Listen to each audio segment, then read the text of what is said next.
The courtroom was packed. The air was thick with anticipation, as if everyone in the room knew they were about to witness something extraordinary. The media had flooded the courthouse, their cameras snapping and flashing, capturing every moment. Clint Eastwood sat in the defendant's chair, his trademark stern expression barely masking the storm brewing inside him.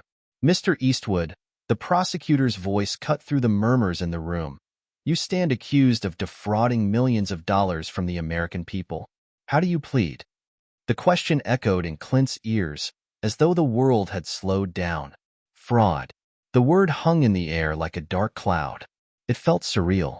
How had it come to this? He, Clint Eastwood, the legendary actor, the director, the man who had spent decades captivating audiences with tales of justice and heroism, was now the one in the hot seat. The man who had played the hero countless times was now accused of being a fraud. Clint took a deep breath, feeling the weight of every single pair of eyes on him. He'd faced many challenges in his life: brutal film sets, unpredictable co-stars, and the pressures of fame. But nothing could have prepared him for this. His reputation, his entire legacy, was being dragged through the mud, and he was powerless to stop it. "Not guilty," Clint finally replied, his voice calm but resolute. The words felt like a lie, but they were the only defense he had left. The prosecutor, a young man with a sharp suit and sharper demeanor, raised an eyebrow. "We have evidence, Mr. Eastwood. Documents, financial transactions, and witnesses who will testify that you've been using your Hollywood fame to launder money through fake charities, offshore accounts, and shell companies. How do you explain this?" Clint's heart pounded. This was bigger than he had imagined. His mind raced, trying to piece together how this could have happened. Who would want to destroy him? And why now? But just as quickly as the question had been asked, another thought crossed his mind, one that made his blood run cold. What if the allegations were true? He pushed the thought away, focusing instead on the court before him. The judge, a middle-aged man with gray hair and a tired expression, sat silently, waiting for Clint to speak again. The courtroom was still, as if everyone was holding their breath. "We will present our case in due time," Clint said, his voice steady, betraying no hint of the turmoil inside him. "But I assure you, I am not guilty of any crime." The prosecutor nodded, turning away from Clint to address the jury. "Ladies and gentlemen of the jury, the evidence will show that Clint Eastwood is not the man you think he is. He is no hero. He is a fraud, a man who has lived his life lying to the public while lining his pockets with stolen money." The room buzzed with energy as whispers filled the air. Clint could feel the eyes of the jury on him, their skepticism written all over their faces. He knew they had already made up their minds, and no amount of words could change that. But there was something else gnawing at him, something deeper than just the courtroom drama. It was a gut feeling, one he had learned to trust after years of working in the CIA. There's something bigger going on here. As the prosecutor continued speaking, Clint's thoughts drifted to the moment that had led him here. His rise to fame had been meteoric, his talent undeniable. From rawhide to the good, the bad, and the ugly, Clint had become a household name. He had everything anyone could ever want: fame, wealth, respect. But none of that mattered now. Now, everything he had worked for was in jeopardy. The accusations were too serious, and the stakes too high. It wasn't just his career that was on the line. It was his life. Clint's mind went back to the last few months. Everything had seemed so normal. His latest film was a hit, the critics were singing his praises, and his personal life was as private as ever. He had his routines, his quiet moments, his peace. But then, the phone call came. A mysterious voice on the other end, telling him he was in danger. A warning. At first, he thought it was a joke, but the more he looked into it, the more he realized something was wrong. Very wrong. His investigations led him to a series of unexpected discoveries. Someone was trying to destroy him, and that someone had access to his most personal secrets. Secrets no one, not even Clint, had realized were vulnerable. Hidden accounts, files, personal contacts. It all pointed to one thing: the CIA. Clint had worked for the CIA for years, under a different name, under different circumstances. He had been involved in covert operations, sometimes without even realizing the full scope of the work. He was good at his job, too good, and his superiors knew it. That was why they kept pulling him in for the hard missions. But now, it seemed like those very same people had turned on him. They had orchestrated this entire scandal, hoping to bring him down in the most public way possible. The only question was, why? Suddenly, Clint stood up, his chair scraping against the floor. The courtroom fell silent. All eyes were on him. The prosecutor, caught off guard, paused mid-sentence. "I'll tell you why," Clint said, his voice booming across the room. "I'm not just an actor. I'm not just a director. I'm something far more dangerous. And this is not what it seems." The silence in the room was deafening. Even the judge seemed taken aback. "Clint," the prosecutor began, his tone dripping with mockery, "is this the moment where you confess to your crimes, or are you about to claim that you're some kind of secret agent?" Clint's gaze never wavered. He was done playing games. It was time to reveal the truth. "I'm not just an actor. I've been in the CIA for years, and I'm one of the most powerful figures in the agency," he said, his voice steady, unwavering. "I didn't steal any money. Someone is trying to destroy me, and I intend to find out who." The room erupted into chaos. Gasps, shouts, cameras flashing. The world had just been turned upside down. Clint Eastwood, the man who had fought for justice on the big screen, was now claiming to be a covert CIA operative. And just like that, the courtroom drama was far from over. In fact, it had only just begun. Hit subscribe and leave a comment with where you're watching from. This story might just spark a new beginning. What's one thing that always pushes you forward, even when things get tough? The courtroom was a distant memory now, as Clint sat alone in a dimly lit room. The rush of adrenaline had long passed, replaced by the familiar weight of a truth he'd buried for years. In the silence of the room, Clint's thoughts wandered back, far back, to the man he had once been. It wasn't always like this, famous and feared.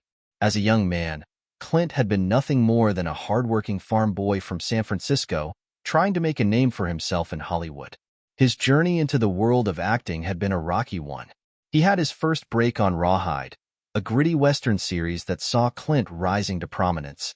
But what people didn't know was that Clint had been recruited for something far more dangerous than any role he played on screen. Back in the early 60s, when Clint was just starting to find his place in the world, the U.S. government was knee-deep in the Cold War. The CIA had begun to reach out to people in unconventional places, individuals who didn't raise suspicion. Hollywood stars were ideal targets for recruitment. No one would ever expect them to be involved in covert operations. And Clint, with his quiet demeanor and rugged charm, was just the type of man they wanted. The first call came while Clint was filming a low-budget Western. He'd never expected that a phone call, intended to offer him a role in a movie, would change the course of his life forever. But it wasn't about a movie. The voice on the other end of the line introduced himself simply as Agent Black, a name that meant nothing to Clint at the time. The man's tone was calm, almost cold, and Clint instinctively knew this wasn't just a casual conversation. "Mr. Eastwood," Agent Black had said, "we've been watching you. You're good at what you do, and we think you'd be even better in a different line of work." Clint had laughed, assuming it was a prank. But the man didn't laugh back. "We need someone with your skills," he continued. "You've got the right background, tough, resourceful, and discreet. We could use you." The proposition was simple. Become an informant, a covert operative for the CIA, and Clint would receive the kind of benefits that most people only dreamt of: money, power, and the ability to operate in the shadows without ever being caught. It took Clint a while to decide, to even fully grasp what was being asked of him. But the more he thought about it, the more the idea intrigued him. He was no stranger to danger, and the thought of serving his country in a way that went unnoticed was alluring. It was the kind of challenge he'd always craved, a far cry from the traditional roles he'd played on screen. By the time Clint had made up his mind, Agent Black's offer had turned into something far more permanent. The first mission was small: gather information about a foreign dignitary's movements. But from that moment on, Clint had been drawn into the clandestine world of espionage. It wasn't long before Clint's double life began to blur. On one hand, he was starring in blockbuster films. On the other, He was slipping in and out of dangerous territories, gathering intelligence that shaped the course of international politics. It wasn't easy. The stress of maintaining two separate identities weighed heavily on him. He couldn't tell anyone, not even his closest friends. His relationship with the world seemed fragile, like a house of cards waiting to fall. But Clint was a man of focus, and he adapted. He played the role of the tough cowboy, a man of few words, even as he juggled his secret assignments. Clint's relationship with the CIA had never been straightforward. He was never part of the inner circle, always kept at arm's length by his handlers, including Agent Black, who was an enigma in his own right. Clint learned quickly that in the world of espionage, trust was a rare commodity. The CIA's goals were murky at best, and the lines between right and wrong were often blurred beyond recognition. Still, Clint was good at what he did. He carried out assignments with precision, and in return, the CIA kept him well-funded and in the public eye. But there was one person Clint couldn't hide from: Maggie. She was his ex-wife, a sharp and perceptive woman who had always known that Clint was keeping secrets from her. She never asked too many questions, but she wasn't blind to the late-night calls, the sudden disappearances, and the cold distance between them. Maggie had once been Clint's anchor, the woman he leaned on when the weight of his secrets became too much to bear. But over the years, the strain of his double life had taken its toll. Their marriage had crumbled, and eventually, Maggie had left. The end of his marriage was a turning point for Clint. It made him realize the cost of the life he had chosen. But even then, he couldn't walk away. The CIA had him in their grasp, and there was no turning back now. The missions continued, each one more dangerous than the last. As Clint's Hollywood career soared, the world of espionage became increasingly complicated. The deeper he got involved with the CIA, the harder it became to separate his two identities. He no longer knew which life was real and which was a performance. Was he Clint Eastwood, the actor? Or was he the man who had crossed continents, outwitted enemy agents, and committed acts of unspeakable secrecy in the name of national security? When Clint received the call to testify in court, it was as if the past had finally caught up with him. The fraud charges, the accusations of money laundering. It all felt like a carefully orchestrated plan to drag him into the light. It wasn't just about money. Someone was after him. Someone knew his secrets and was ready to expose them. His mind flashed back to his time in the CIA. He could almost hear Agent Black's voice in his head. Trust no one, Clint. Not even those who say they have your back. It wasn't just about the fraud charges. Clint was a man with a secret life, and now that life was coming to a head. The CIA's interest in him had never been an accident. He had been more than just an agent. He was a player in a much larger game. A game that, now, was about to be exposed. As Clint sat in the courtroom, the walls closing in on him, he knew this wasn't just about defending himself in front of a judge. This was about survival. His double life was unraveling, and if he didn't act fast, the truth would come crashing down in ways he couldn't predict. The question now was simple. Could Clint Eastwood survive the fall from grace? The next few days felt like a blur to Clint.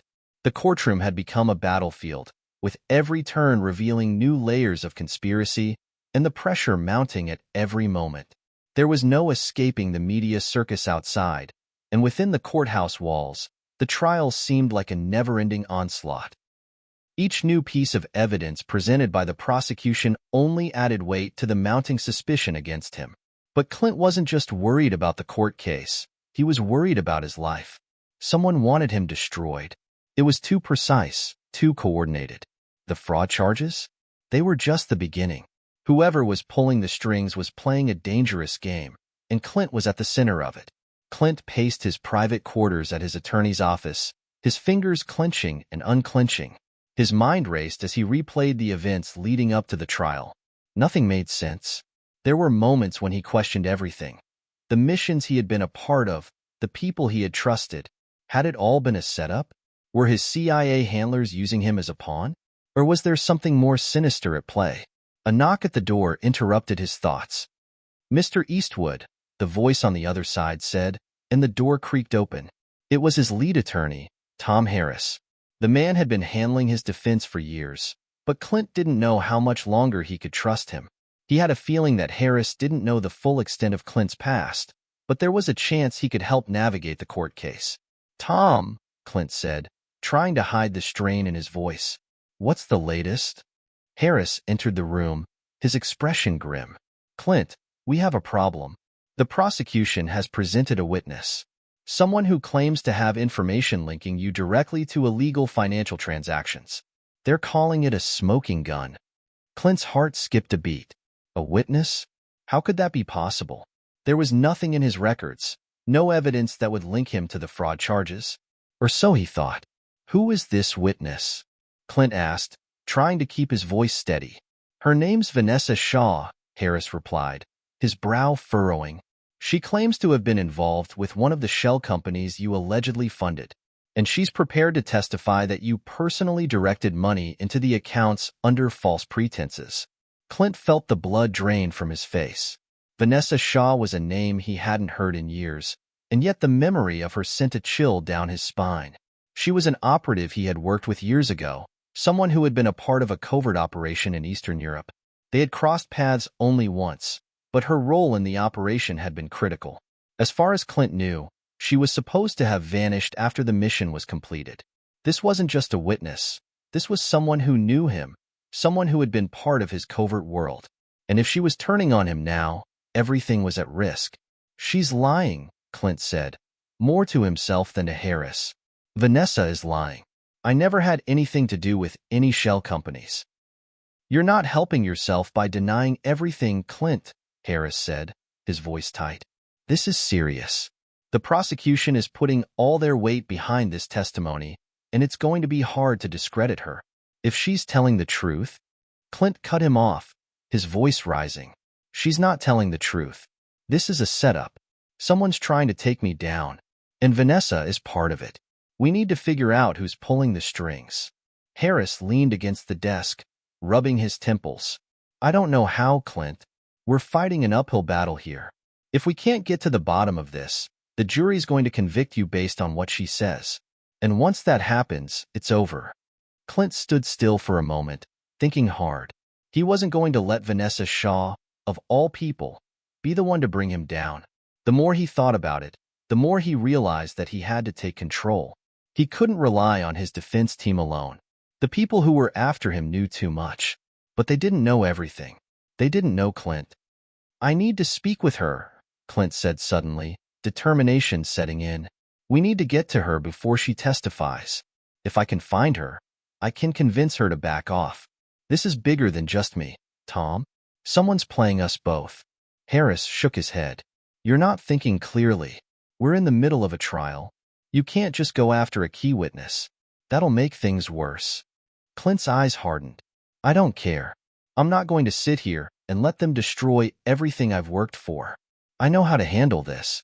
Tom Harris hesitated, but finally nodded. "If you insist, but I'm warning you, Clint, this could backfire. Whatever you're planning, it better not come back to bite us in the courtroom." Clint didn't answer. He didn't need to. He already knew what he had to do. Later that evening, Clint found himself in a dingy hotel room on the outskirts of the city. It was the kind of place that wouldn't raise any suspicion, and for someone trying to remain unnoticed, it was perfect. He had tracked down Vanessa's last known location through a series of contacts, and now it was a matter of finding her before she could testify. The minutes felt like hours as Clint waited, his mind spinning with possibilities. If Vanessa was turning on him, then whoever was behind her, whoever had planted her as a witness, was a bigger threat than he realized. The CIA? No, this felt different. This was personal. Suddenly, the door creaked open, and Clint turned to see a figure slip into the room. It was her, Vanessa Shaw, looking every bit the operative Clint remembered. Sharp, calculating, but with a shadow in her eyes that made her seem more like a ghost than a person. "Clint," Vanessa said, her voice low, "I knew you'd come for me, but I didn't think it would be like this." "Why, Vanessa?" Clint asked, his voice edged with both anger and disbelief. "Why are you doing this? Why are you trying to destroy me?" Vanessa stepped forward, her gaze never wavering. "I didn't want to do this, Clint, but they have leverage over me. And if I don't do this, they'll come after everyone I care about." Clint's heart sank. He wasn't just fighting for his own survival. He He was fighting for her, too. And that made everything more complicated than he had ever imagined. The city lights flickered like distant stars as Clint sat alone in his hotel room, a single lamp casting long shadows across the walls. The weight of the conversation with Vanessa still lingered, like a heavy cloud that refused to dissipate. Her words echoed in his mind, a constant reminder that the people who were after him weren't just after his career. They were after his life. "They'll come after everyone I care about," Vanessa had said. "If I don't do this, they'll destroy me." Her confession had revealed more than Clint had bargained for. Whoever was orchestrating this plot wasn't just targeting him. They had their sights set on anyone who could be connected to him. Friends, family, and anyone who knew the truth about his past were at risk. And that meant Clint was no longer just playing for his own freedom. He was playing for survival. His mind raced, analyzing every piece of information he had. The fraud charges? They were just the tip of the iceberg. The real story was the web of conspiracy that was slowly closing in around him. Someone knew too much about him. Someone who had been in the shadows for years. The CIA? No. They were only part of the puzzle. Clint's pulse quickened as he made a decision. He couldn't sit around waiting for the next move. He had to take action. The court case, the fake witness, and the mysterious forces pushing him toward the edge. It was all connected. But how? And why? As he picked up the phone, Clint dialed a number he hadn't used in years. It was a contact he had met during his years in the CIA, someone who had worked deep in the intelligence community. If there was anyone who could help him now, it was this person. Clint had no illusions. This would be dangerous. But there was no other choice. The phone rang twice before a familiar voice answered. "Clint? It's been a long time." The voice belonged to Ethan, a former CIA operative who had left the agency years ago. Ethan had always been Clint's go-to when things went sideways, but Clint hadn't heard from him since the last mission they'd worked on together, one that had gone horribly wrong. "Ethan," Clint said, trying to sound calm, "I need your help. Something's happening. Something big. I'm being set up, and I need to know who's behind it. You're the only one I can trust." There was a long pause on the other end of the line. "You're not the only one in danger, Clint," Ethan finally said, his voice lower than usual. "I've been hearing rumors. Someone is playing a game, and it's not just you. The CIA is being pulled into something bigger, something deeper than we thought. It's not just a few rogue agents anymore. Whoever's behind this is going after everyone who knows the truth, including you." Clint's blood ran cold. If the CIA was being dragged into this, that meant it wasn't just a personal vendetta. It was much larger, more organized. Someone was using the agency, and Clint had been caught in the middle of it. "You're not safe," Ethan continued. "You need to get out of the city. Fast. Meet me at the location I'll send you, and we'll figure this out together. But Clint, I can't guarantee your safety if you stay there. This isn't just a court case, it's a war." A war. Clint felt a cold chill sweep over him.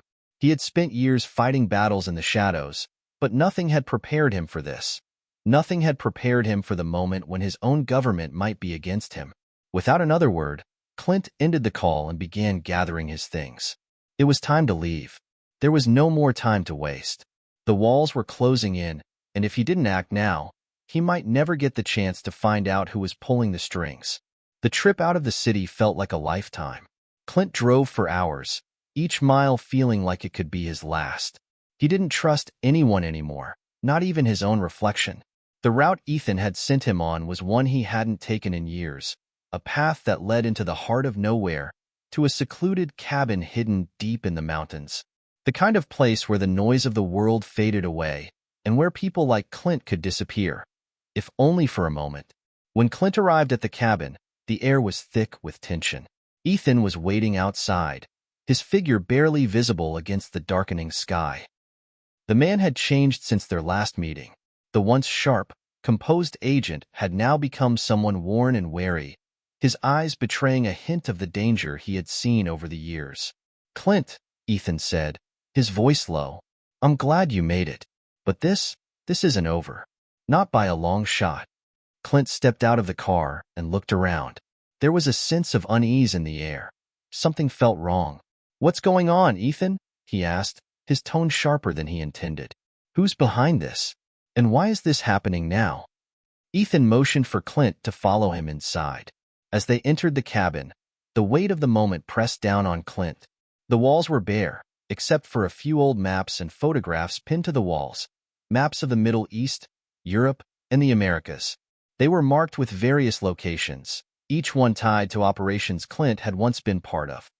I don't know all the details, Ethan said, pouring them both a drink. But someone within the agency is playing a dangerous game. You've seen how they operate, quiet, methodical, and ruthless. Whoever's pulling the strings has been using their power for years, and now they're making their move. You're not just a pawn, Clint. You're a target. Clint took a slow drink, trying to process everything. Why me? What do they want from me? Ethan looked Clint directly in the eye. You've been too close to the truth. Too close to the people who know what's really going on. And now they're making sure you're out of the picture. Clint's mind raced, trying to piece together what Ethan was saying. He had always suspected there was more to his work than he had been told. But the idea that someone inside the CIA was working against him, it was a betrayal he hadn't seen coming. As Clint mulled over the possibilities, the door to the cabin slammed open. A figure appeared in the doorway, someone Clint didn't expect to see, and someone he didn't trust. The door slammed open with a deafening crash, and Clint's heart skipped a beat. Standing in the doorway was a figure he never thought he'd see again. His pulse surged as recognition hit him like a freight train. Jackson, Clint muttered under his breath. Jackson Harris, his former CIA partner, stood there, a ghost from Clint's past. The man who had been his closest ally in the field. The one who had backed him up during the most dangerous operations, had shared beers with him after surviving close calls, and had been there when Clint's world fell apart. Jackson, the man Clint thought was dead. What the hell are you doing here? Clint demanded, his voice low, but a mix of anger and disbelief in his tone. Jackson stood in the doorway, his silhouette barely visible in the dim light of the cabin. His face was haggard, worn, and streaked with the faint remnants of old scars that Clint could never forget. He was the same Jackson, but different. The warmth and camaraderie Clint had once shared with him seemed to have evaporated, replaced by something colder, more dangerous. Clint, Jackson said, his voice strained. You don't understand. I didn't want you to find out like this, but we don't have much time. Clint's mind reeled. He had thought Jackson died during a covert mission years ago, an operation in the Middle East that had gone horribly wrong. But Jackson had vanished without a trace, presumed dead in an explosion. Clint had mourned the loss of a friend and soldier, but now, seeing him alive and standing in front of him, it felt like the ground had been ripped out from under him. You're alive, Clint whispered, his voice hoarse. How? Why? What the hell is going on, Jackson? Jackson stepped inside, closing the door behind him. He seemed nervous, glancing around the cabin as though the walls themselves were closing in. The tension in the room was palpable, and Clint could feel the weight of the moment pressing down on him. It's a long story, Jackson began, his eyes flickering with unease. But right now, there's no time for explanations. They're after you, Clint, and I can't keep you safe anymore. Clint shook his head, his frustration growing. Who's after me? Who the hell is behind this? Jackson looked at Clint for a long moment, his expression torn. You remember the mission in Eastern Europe, right? The one we never talked about? The one that went wrong? Clint froze. The memory hit him like a sledgehammer. The mission had been classified, one of the most dangerous and secretive operations he'd ever been part of. But something had gone wrong, terribly wrong, and Clint had been forced to walk away from it. The mission had been scrubbed, and all traces of it erased. Jackson had been the only one who had known the full details, the only one Clint had trusted to keep the secret. I remember, Clint said slowly, the weight of the memory sinking in. But what does that have to do with this? What's happening now, Jackson? Why are they framing me for fraud? What's this all about? Jackson let out a deep breath, running a hand through his hair. Clint, you don't understand. The operation, what we thought was a failed mission, it was just the beginning. There was more going on than we knew. A covert group inside the CIA, working with foreign intelligence agencies, has been manipulating the entire situation. They used that mission to cover up a bigger operation, and now they're using you as a scapegoat. Clint's mind raced. A covert group? You're saying the CIA is in on this? Jackson nodded grimly. Not the whole agency, but parts of it. The ones who wanted to control everything from the shadows. You were always too close to the truth, Clint. Too close to uncovering what they were really doing. The words hit Clint like a punch to the gut. His own government, the very agency he had spent his life working for, was part of the conspiracy to bring him down? It didn't make sense. But the more Jackson spoke, the more Clint realized that nothing about this situation made sense anymore. They know what you're capable of, Jackson continued, his voice thick with regret, and they're afraid of what you might reveal. They've been pulling the strings for years, manipulating events to keep their secrets buried. And now they're using this fraud case as a cover. They want you to fall so they can clean up their mess. If you don't play along, they'll make sure you disappear, Clint. And this time, it won't be just your reputation on the line. It'll be your life. Clint felt the room spin. His thoughts scattered as he tried to piece together what Jackson was saying. This was no longer just about a courtroom. This was about survival. About uncovering the truth before it destroyed him. Why didn't you tell me sooner? Clint demanded, his voice rising. Why the hell didn't you warn me? Jackson's face softened with guilt. I couldn't, Clint. I was deep in the operation. I had no choice but to disappear. To protect myself, to protect you. But when I saw that they were coming for you, I knew it was only a matter of time before they used you as their next pawn. I had to warn you, even if it meant exposing myself. Clint clenched his fists, his mind on fire with questions, with anger, with confusion. So what now? What do I do? They're framing me for fraud.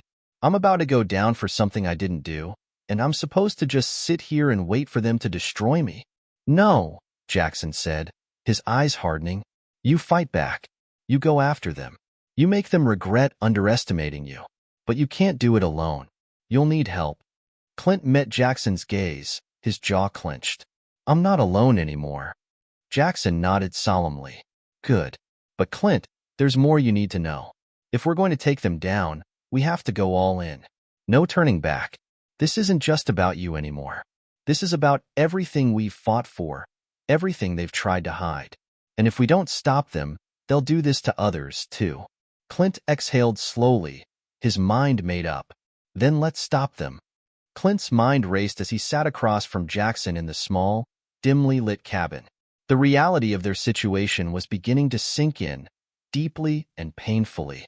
The conspiracy was more widespread than he had ever imagined, and the very people he had trusted his entire career with were now the ones working against him. Jackson's words echoed in Clint's ears. If we don't stop them, they'll do this to others too. A cold, bitter anger rose in Clint's chest. He had spent his life serving a government he believed in, believing in the ideals of justice and freedom. And now, it seemed, that same government had become a tool of shadowy forces that cared nothing for those ideals. I can't just sit back and let this happen, Clint said, his voice low but firm. We need to expose them, and we need to do it fast. The longer we wait, the more people will get hurt. Jackson nodded grimly. You're right, but going public now could be suicide. We need to gather more evidence. We need to find the people behind this and tear down their operation from the inside. Clint leaned forward, his eyes narrowing. And how do we do that? We're both on their radar now. The moment we move, they'll be watching us. Jackson stood up, walking over to the window and peering outside. The sun had set hours ago, and the darkness seemed to close in around them. We'll need to move carefully. There's a safe house in the city, a place where we can lay low and plan. But we can't afford to be seen. They'll be tracking our every move. We'll have to use the system against them. Clint considered Jackson's words. The idea of laying low didn't sit well with him, but he knew it was their best shot. They had to gather intelligence, make connections, and find a way to strike before they were exposed. What's our first move? Clint asked. We need to find out who's pulling the strings within the CIA, Jackson replied, turning back toward Clint. There's a contact I have, a former high-ranking officer who might know more. She's in hiding now, but if we can find her, she might be able to tell us who we're really up against. Clint stood up, his body tense. Where is she? Jackson hesitated. She's on the run, Clint. You won't find her on any database. She's too smart for that. But I know where she's been laying low. It's risky, but we have to try. Clint nodded, determination settling in. Let's go then. We don't have time to waste. The drive into the city was long and uneventful, but Clint couldn't shake the feeling that they were being watched. Every passing car, every pedestrian on the sidewalk seemed to be a potential threat. Jackson kept his eyes on the road, his knuckles white as he gripped the steering wheel. They arrived at an old, dilapidated building near the heart of the city. It looked abandoned, its windows boarded up, and the surrounding area was eerily quiet. Jackson led Clint through a narrow alley and up a creaky staircase, motioning for him to stay close. "This is it," Jackson whispered, knocking twice on a metal door. Moments later, the door creaked open to reveal a woman with short, dark hair and piercing blue eyes. She was dressed in all black, her posture alert, like someone who was always expecting trouble. "You're here," she said, stepping aside to let them in. Clint didn't recognize her at first, but the way she held herself, the quiet confidence, the sharp gaze, reminded him of the best CIA operatives he'd worked with. "Clint Eastwood," she said, her voice soft but firm. "I didn't think I'd ever see you again." Clint eyed her carefully. "Who are you?" She smiled faintly. "I'm Maria. I used to run operations out of the CIA's European division, and I'm the one who's going to help you get to the truth." As Clint followed Maria into the dimly lit room, he couldn't help but feel the weight of their situation. Jackson had been right. This was all bigger than anything he had ever anticipated. Maria wasted no time getting to the heart of the matter. "I know who you're up against," she said, locking the door behind them. "And I know what they're doing to you." Clint raised an eyebrow. "Who are they?" Maria glanced over at Jackson, her eyes filled with something between concern and anger. "The people controlling this operation? They call themselves the Collective.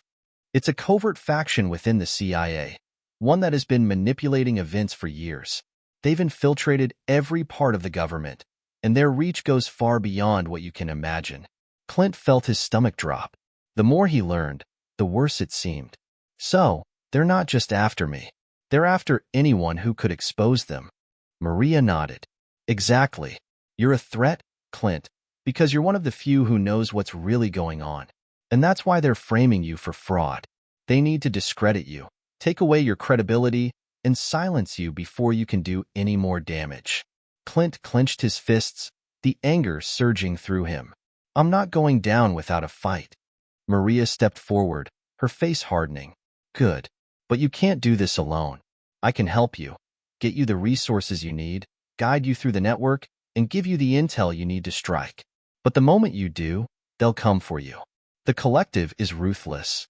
Clint took a deep breath, forcing himself to calm down. "What's the plan, then?" Maria leaned in, lowering her voice. "We need to get to the heart of their operation. We have to find out who's funding them, who's pulling the strings. Only then can we take them down." As the night wore on, Clint, Jackson, and Maria began to piece together a plan. It was risky, but it was the only chance they had. The more they dug into the conspiracy, the more it became clear. The Collective was vast, its influence stretching far and wide. But Clint wasn't backing down. He had a new resolve. They would bring the truth to light, and they would make sure no one would ever forget it. The city seemed quieter than usual. The usual buzz of traffic, the chatter of pedestrians on the streets, and the hum of neon lights were now nothing more than background noise. Clint's senses were heightened as he walked through the darkened alley, his mind still processing the terrifying revelation of the Collective, a covert faction operating within the very heart of the government. He could feel the weight of their pursuit closing in around him, even though he couldn't see them. "Stay sharp," Jackson muttered under his breath as they reached the door of a nondescript building, a safe house Maria had arranged. "We don't know how deep they're watching us." Clint nodded, his eyes scanning the surrounding shadows. The quiet was deafening. He hadn't felt this vulnerable in years, but there was no turning back now, not when the truth was just within reach. Inside the safe house, Maria wasted no time getting to the task at hand. Her earlier calm had turned to a focused intensity as she began spreading documents, photos, and intelligence files across a table.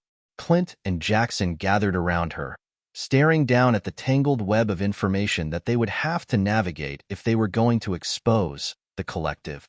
"We've got a lead," Maria said, pulling a photograph from one of the files.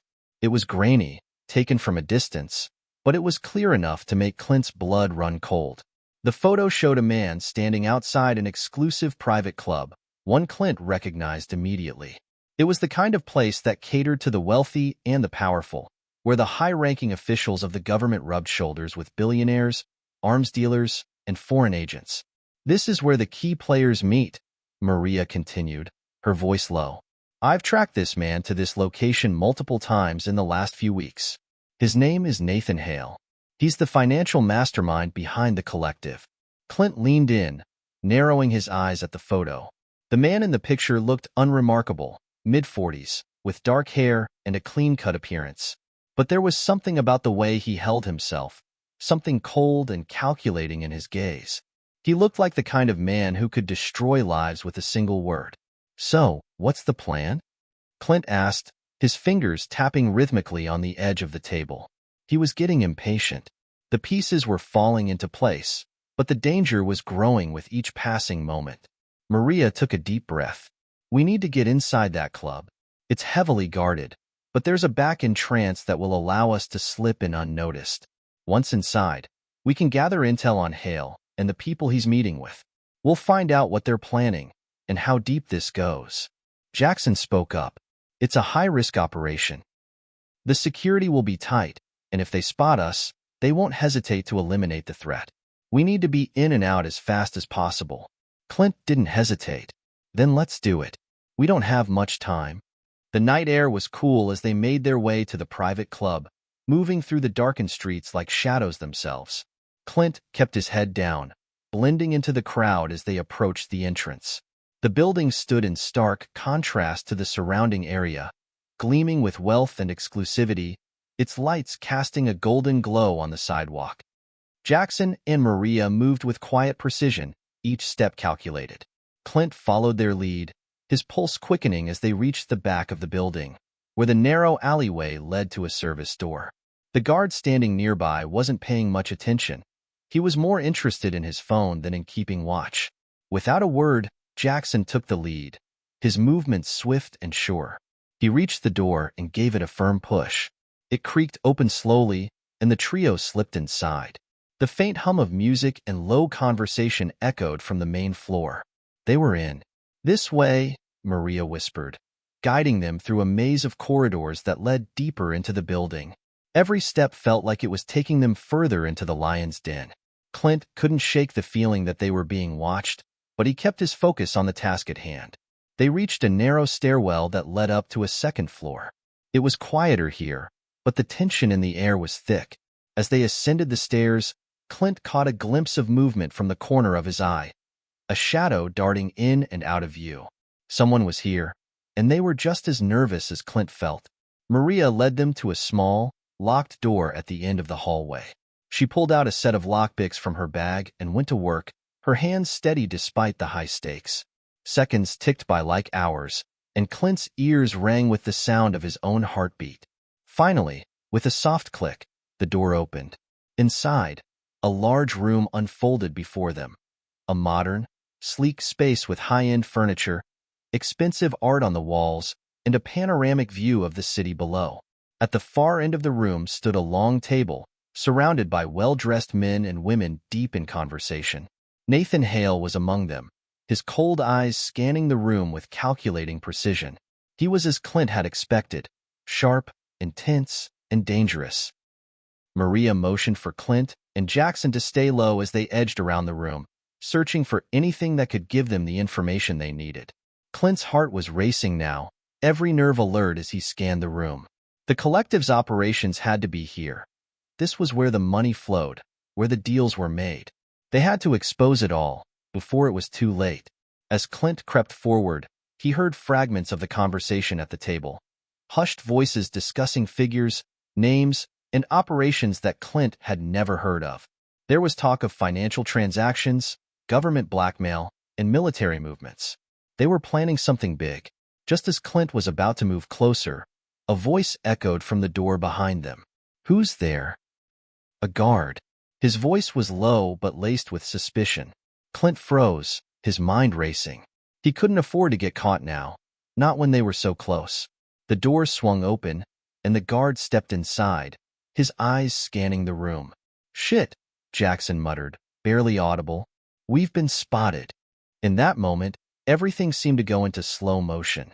Clint's instincts kicked in. He grabbed Maria's arm and yanked her toward the exit. Jackson was already moving, heading for the back door they'd come through, but the guard was fast on their heels. A frantic chase ensued through the darkened corridors. Clint could hear the pounding of his own footsteps as he rounded corners, his mind focused only on escape. They had to get out.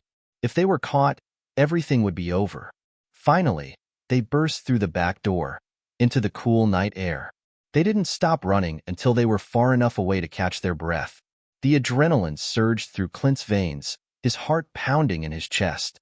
"We're not done yet," Jackson said, his voice tense. "We've got what we came for. But they'll be coming after us now. They know we're onto them." Clint nodded, his mind already working through the next steps. "Then we make sure we're ready. This isn't over." The adrenaline rush from the night's escape hadn't faded. Clint's body was still vibrating with the energy of the chase, his mind spinning from the revelations they had uncovered. Nathan Hale, the collective, a web of corruption running deeper than Clint had ever feared. As the trio moved further into the shadows, Clint couldn't help but think about the cost of this mission. The truth they were seeking was dangerous, not just for them, but for everyone involved. They were up against some of the most powerful people in the world, people who had the resources and the will to bury anyone who stood in their way. But Clint wasn't backing down. Not now. They had just discovered that Hale and his associates weren't just involved in illegal financial operations.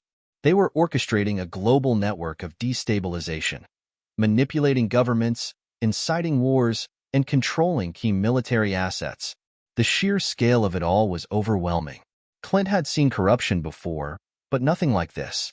"We need to lay low," Maria said as they entered an old safe house hidden in a nondescript building. The room was sparse, with little more than a bed, a few chairs, and a table cluttered with their stolen documents and photos. "We'll go through everything again. We can't afford to make any mistakes now." Clint nodded, his eyes scanning the room as he took a seat at the table.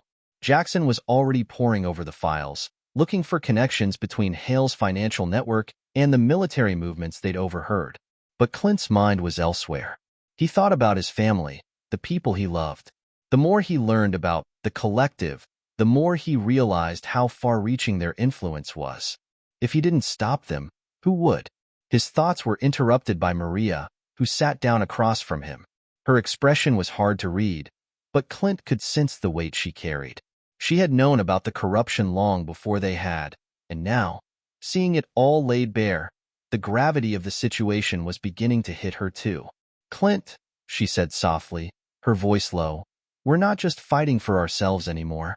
We're fighting for everyone who's been affected by them. People who've lost their lives because of Hale and his people. People who will keep dying if we don't stop this." Clint looked at her, his face unreadable. She was right, of course. But the burden of that truth, of knowing the magnitude of their fight, was almost too much to bear. His mind kept drifting back to the quiet moments he had with his family, the life he had built. It felt so far removed from the chaos they were now living in. "I know," Clint said, his voice barely above a whisper. "But it's bigger than just us now." Jackson glanced up from the table. "We're going to bring this to light, Clint. But it's not going to be easy. Hale's got people everywhere. If we expose him, we're exposing everyone. And that means putting a target on our backs. We have to be prepared for the fallout." Clint stared at the floor, the weight of the decision pressing down on him. He knew they were already in too deep to turn back. But with every step forward, the risk grew. He thought about the lives that could be destroyed, his own included. A knock at the door broke through the tension in the room. Maria stood up and approached it cautiously, her hand hovering over the handle. Clint's heart raced. The last thing they needed now was for someone to find them. But when the door opened, it wasn't a stranger. It was someone they all recognized. A man with graying hair and a weary expression, dressed in a plain black jacket, stood in the doorway. His eyes darted around the room, quickly assessing the situation. "Clint," the man said, his voice hoarse, "it's time." Clint's pulse quickened. Tom. Tom was an old friend from Clint's days at the CIA. A man who had always been in the background, operating under the radar. They hadn't spoken in years, not since Clint had left the agency. Tom was one of the few people Clint trusted implicitly, and the fact that he was here now, after everything that had happened, meant only one thing. Something had changed. "Clint, I've been tracking Hale for years," Tom said, stepping into the room. "What you've uncovered, it's more than just financial corruption. Hale is tied to covert military operations, black ops missions that have destabilized entire regions. The CIA is involved, but so are foreign powers. This is global." Clint clenched his fists, his mind spinning with the new information. "Then what do we do now?" Tom's expression darkened. "The truth is, we can't do this alone anymore. You've got the information, but it's not enough. Hale has people everywhere, at the highest levels. We need a network of people who are just as committed as we are. People who are willing to risk everything to take him down." Jackson looked up, his face grim. "And where do we find these people?" Tom took a deep breath. "I know a few. They're former agents, operatives, people who've been burned by the collective and are living off the grid. But they'll need to be convinced that this fight is worth it." Maria shook her head. "We don't have time to recruit people. We've already been spotted. Hale's men are probably closing in on us right now. We need to act fast." Clint stood up, his jaw set. "Then we act. We gather everything we've got, and we go after Hale. No more hiding. No more waiting." Tom nodded, but there was a look of concern in his eyes. "It won't be easy. The higher we go, the more dangerous it gets. But Clint, you're right. It's time to expose the collective for what they are. We can't let them control everything." As they made their final preparations, Clint felt the weight of the choices ahead of him. They were about to go to war, and there would be no turning back. Every step forward was a step deeper into danger, but Clint had made a promise to stop Hale and those who were pulling the strings. He would face the consequences, whatever they may be. In that moment, Clint realized something. The truth wasn't just about the fight he was in. It was about the people he was fighting for, the ones who had been silenced by power, the ones whose lives had been sacrificed on the altar of greed. This was about making sure their voices were heard, even if it cost him everything. Clint sat at the edge of the table, his hands clasped tightly in front of him. The room was eerily quiet, save for the occasional sound of someone shifting or the soft murmur of voices from the street outside. The atmosphere felt heavier than it ever had before. Each passing moment felt like a countdown, a race against time that they were losing. Maria, Jackson, and Tom were already in motion. Maria was on the phone with contacts, pulling in whatever resources they could muster. Jackson was studying the documents they'd stolen, cross-referencing them with what Tom had just shared about the CIA's hidden involvement. And Tom, well, Tom was the most dangerous of them all. His calm demeanor hid the storm that was building inside him. This wasn't just an operation anymore. It was personal for him, too. "We're not ready," Maria said, her voice sharp as she hung up the phone and turned to Clint. "We're still missing crucial intel. Without it, we're just walking into a trap." Clint knew she was right. They had gathered a lot of information, but it wasn't enough. They didn't know where Hale was hiding, how deep his network stretched, or the full extent of the CIA's involvement. If they were going to pull this off, they needed everything, every last piece of the puzzle. "We don't have time," Clint replied, his voice low, almost strained. "If we wait any longer, they'll find us. And once they do, it's over. We're already on their radar." Jackson looked up from the papers scattered in front of him. "Clint's right. Hale has to know we're onto him. The more time we waste, the more dangerous it gets. We've got what we need to start moving." Tom stepped forward, his face tense. "We don't know exactly what we're dealing with here. The CIA has been covering Hale's tracks for years. It's not just him. There are people in high places, both in the government and in private corporations. They're all protecting each other. Maria crossed her arms. And we're supposed to just expose all of them? That's a suicide mission. Clint stood up, his hands tightening into fists. Then we make it a suicide mission they'll never forget. He walked over to the map pinned to the wall, where he'd marked several key locations. Hale's private compound, known safe houses, and places where his network seemed to converge. Clint studied them, his mind already calculating their next move. He wasn't going to back down, not when they were so close. We need to find Hale's main hub, Clint continued, his voice steady. That's where everything connects. Once we have that, we can bring it all down. Jackson stood up and walked over to Clint, his gaze focused on the map. We already have an idea of where he's been hiding. But there's one problem. There are too many layers. Too many people involved. We'll need to split up. We can't go all in at once. Clint nodded. Maria, you and Tom go after the financial records. Find out who's funding Hale's operations. Jackson and I will get close to the compound. See what kind of security we're dealing with. We'll take them by surprise. Maria gave a short nod, her expression serious. Fine. But if anything goes wrong, I know, Clint interrupted. We get out. No hesitation. We don't risk everything for nothing. The room fell into a heavy silence as everyone absorbed the gravity of Clint's words. The stakes were high, too high, but there was no other choice. They had already crossed the point of no return. The next day, Clint and Jackson set out for the compound. They'd taken every precaution, every step to remain undetected, but the closer they got to Hale's compound, the more the tension began to mount. There was something about the place that felt wrong, too quiet, too well guarded. The compound was nestled in the middle of a dense forest, surrounded by high walls and a series of armed guards. Stay low, Clint whispered, his voice barely audible over the wind rustling through the trees. We need to find a way inside without being seen. Jackson nodded, pulling out a small set of tools. I'll take care of the gate. You keep an eye out. Clint's eyes never stopped moving. He could feel the weight of the situation pressing on him, the sense that they were walking into a trap. His instincts told him they weren't alone, that there was someone watching them from the shadows. The compound was too quiet, too perfect. It was a setup. He could feel it. Within moments, Jackson had the gate open. They slipped inside, moving swiftly and silently.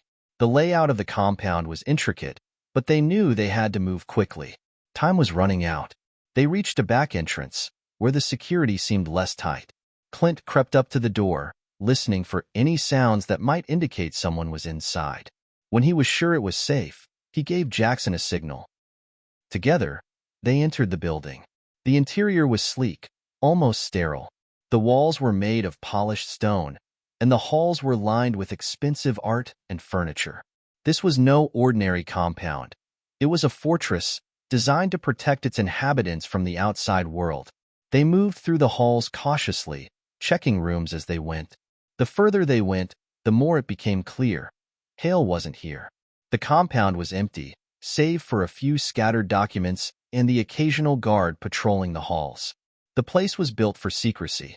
Whatever Hale was hiding, it was well hidden. Clint's frustration grew. They had come all this way, but the answers were just out of reach. Every corner they turned seemed to lead to another dead end. There had to be something they were missing. Then, suddenly, Jackson stopped in his tracks. He turned to Clint, his face pale. Clint, look at this. Clint followed his gaze, his heart sinking as he saw the open door at the end of the hall.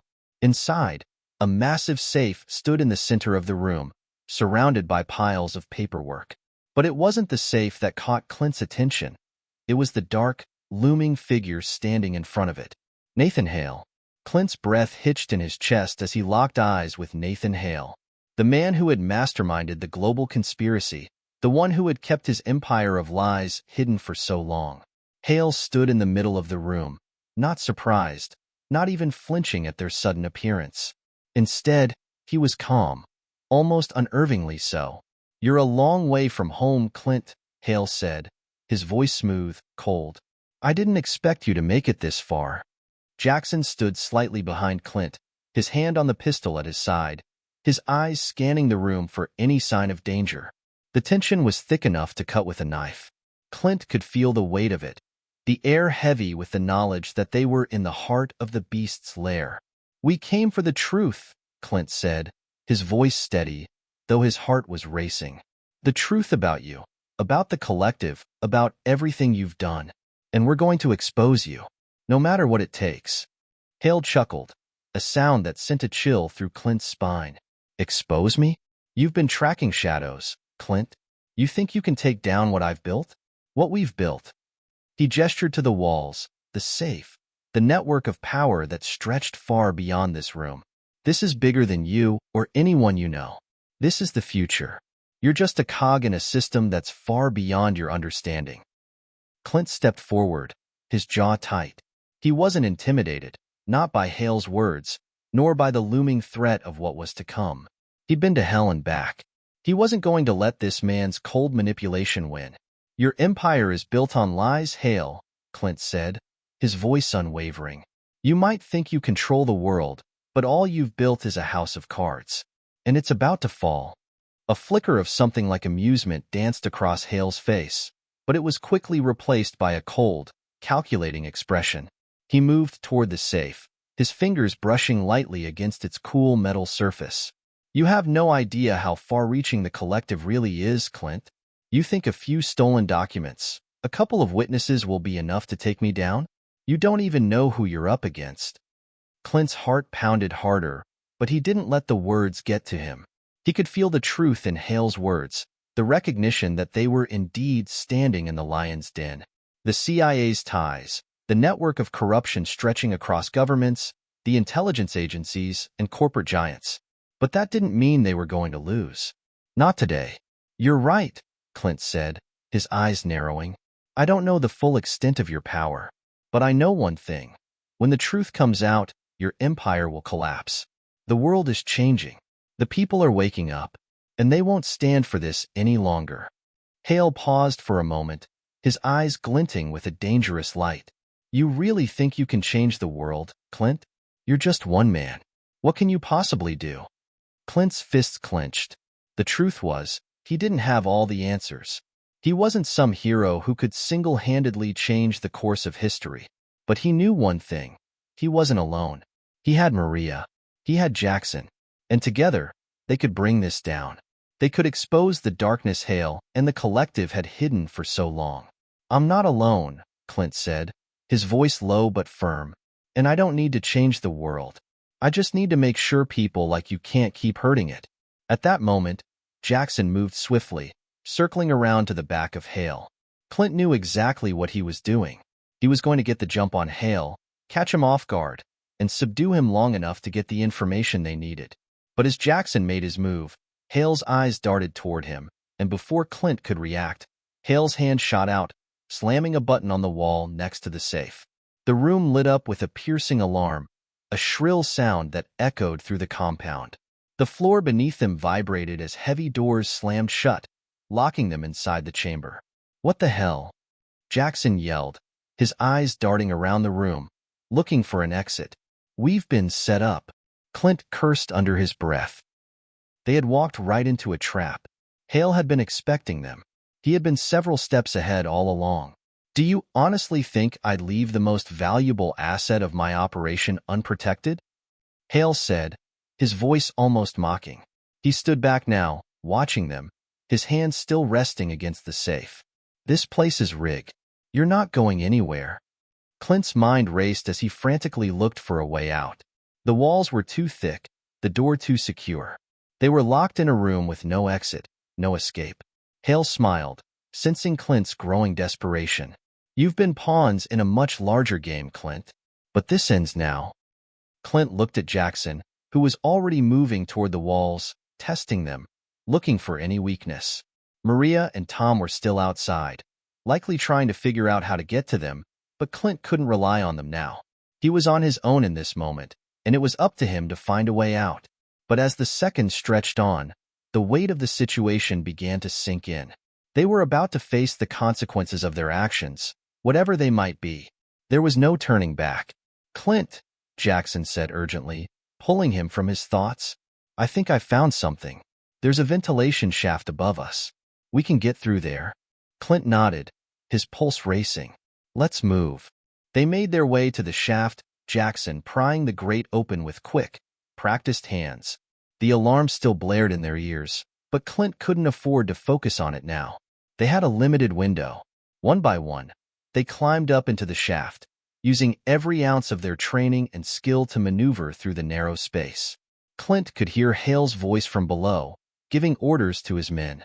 But the sound began to fade as they made their way deeper into the bowels of the compound. Once they were out of sight, Clint paused, taking a moment to catch his breath. "We're not done yet," he muttered, staring ahead. "We're just getting started." The escape from Hale's compound had been nothing short of harrowing. The ventilation shaft had given them just enough time to avoid detection, but Clint knew the worst was still ahead. They had barely scratched the surface of what Hale was capable of. The man was everywhere, pulling strings from the shadows. But Clint wasn't about to back down now. The team regrouped at a safe house, one of the many clandestine locations they'd set up in case things went south. The small, windowless apartment felt like a bunker as they moved inside, the heavy metal door locking behind them with a low thud. Maria was the first to speak. "We need a new plan. Hale won't stop until we're dead, and we're not going to survive if we keep playing his game." Clint dropped into a chair, his mind racing. "We can't keep running forever.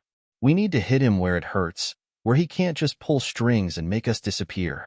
Jackson paced across the room, pulling out a few documents that they had salvaged from Hale's compound. "We know Hale has connections in the CIA, but we also know he's got an underground network that's more widespread than we realized. We need to find out exactly how deep it goes." Tom was studying a laptop in the corner, his fingers moving quickly over the keys. "I've been going through the files. There's something odd about Hale's connections. They're all shadow companies, organizations that don't exist on paper. It's like he's using ghost companies to funnel money and weapons around the world.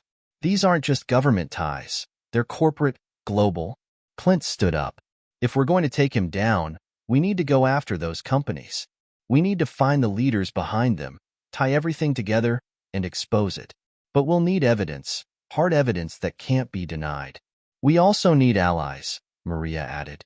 "If we expose this without support, Hale's just going to bury us. He'll spin it into a narrative where we're the villains." Clint's mind clicked into overdrive. Allies. They had a few contacts, but it wasn't enough. They needed to find someone in power, someone who could give them the credibility they needed, someone who had access to the information they could use.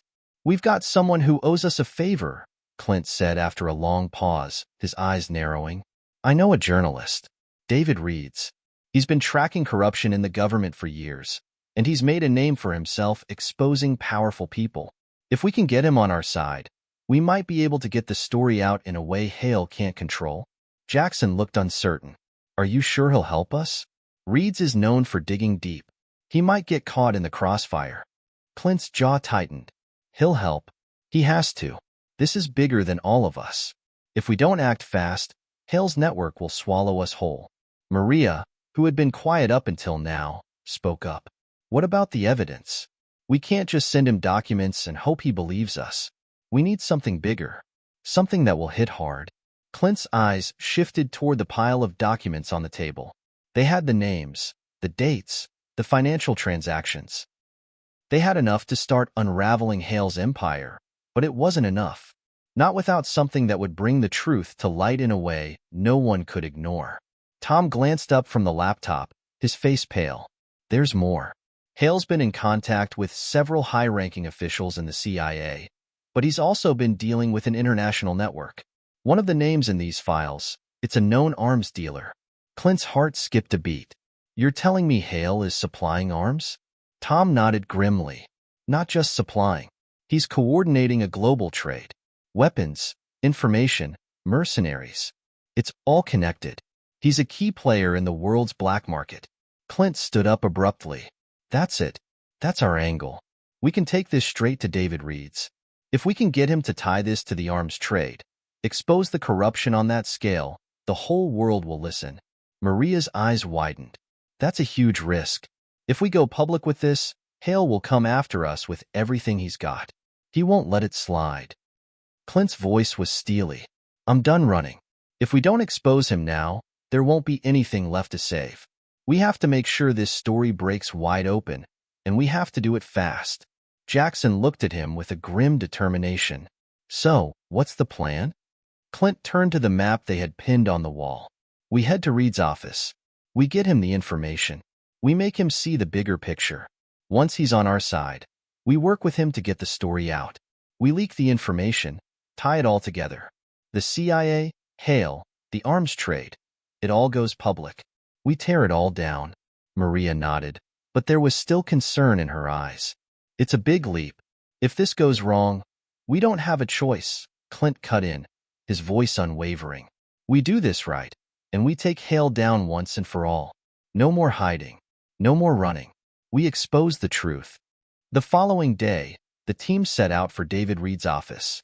They knew it was a risk, but it was a risk they had to take. They couldn't sit back any longer, waiting for the inevitable. It was time to confront Hale head-on, armed with the truth and the power of the press behind them. Clint felt the weight of the mission bearing down on him as they drove through the streets. This was the final stretch, the last chance to stop Hale before he destroyed everything. The office was located in the heart of the city, a tall, nondescript building surrounded by glass and steel. As Clint, Maria, Jackson, and Tom stepped out of the car, the urgency in the air was palpable.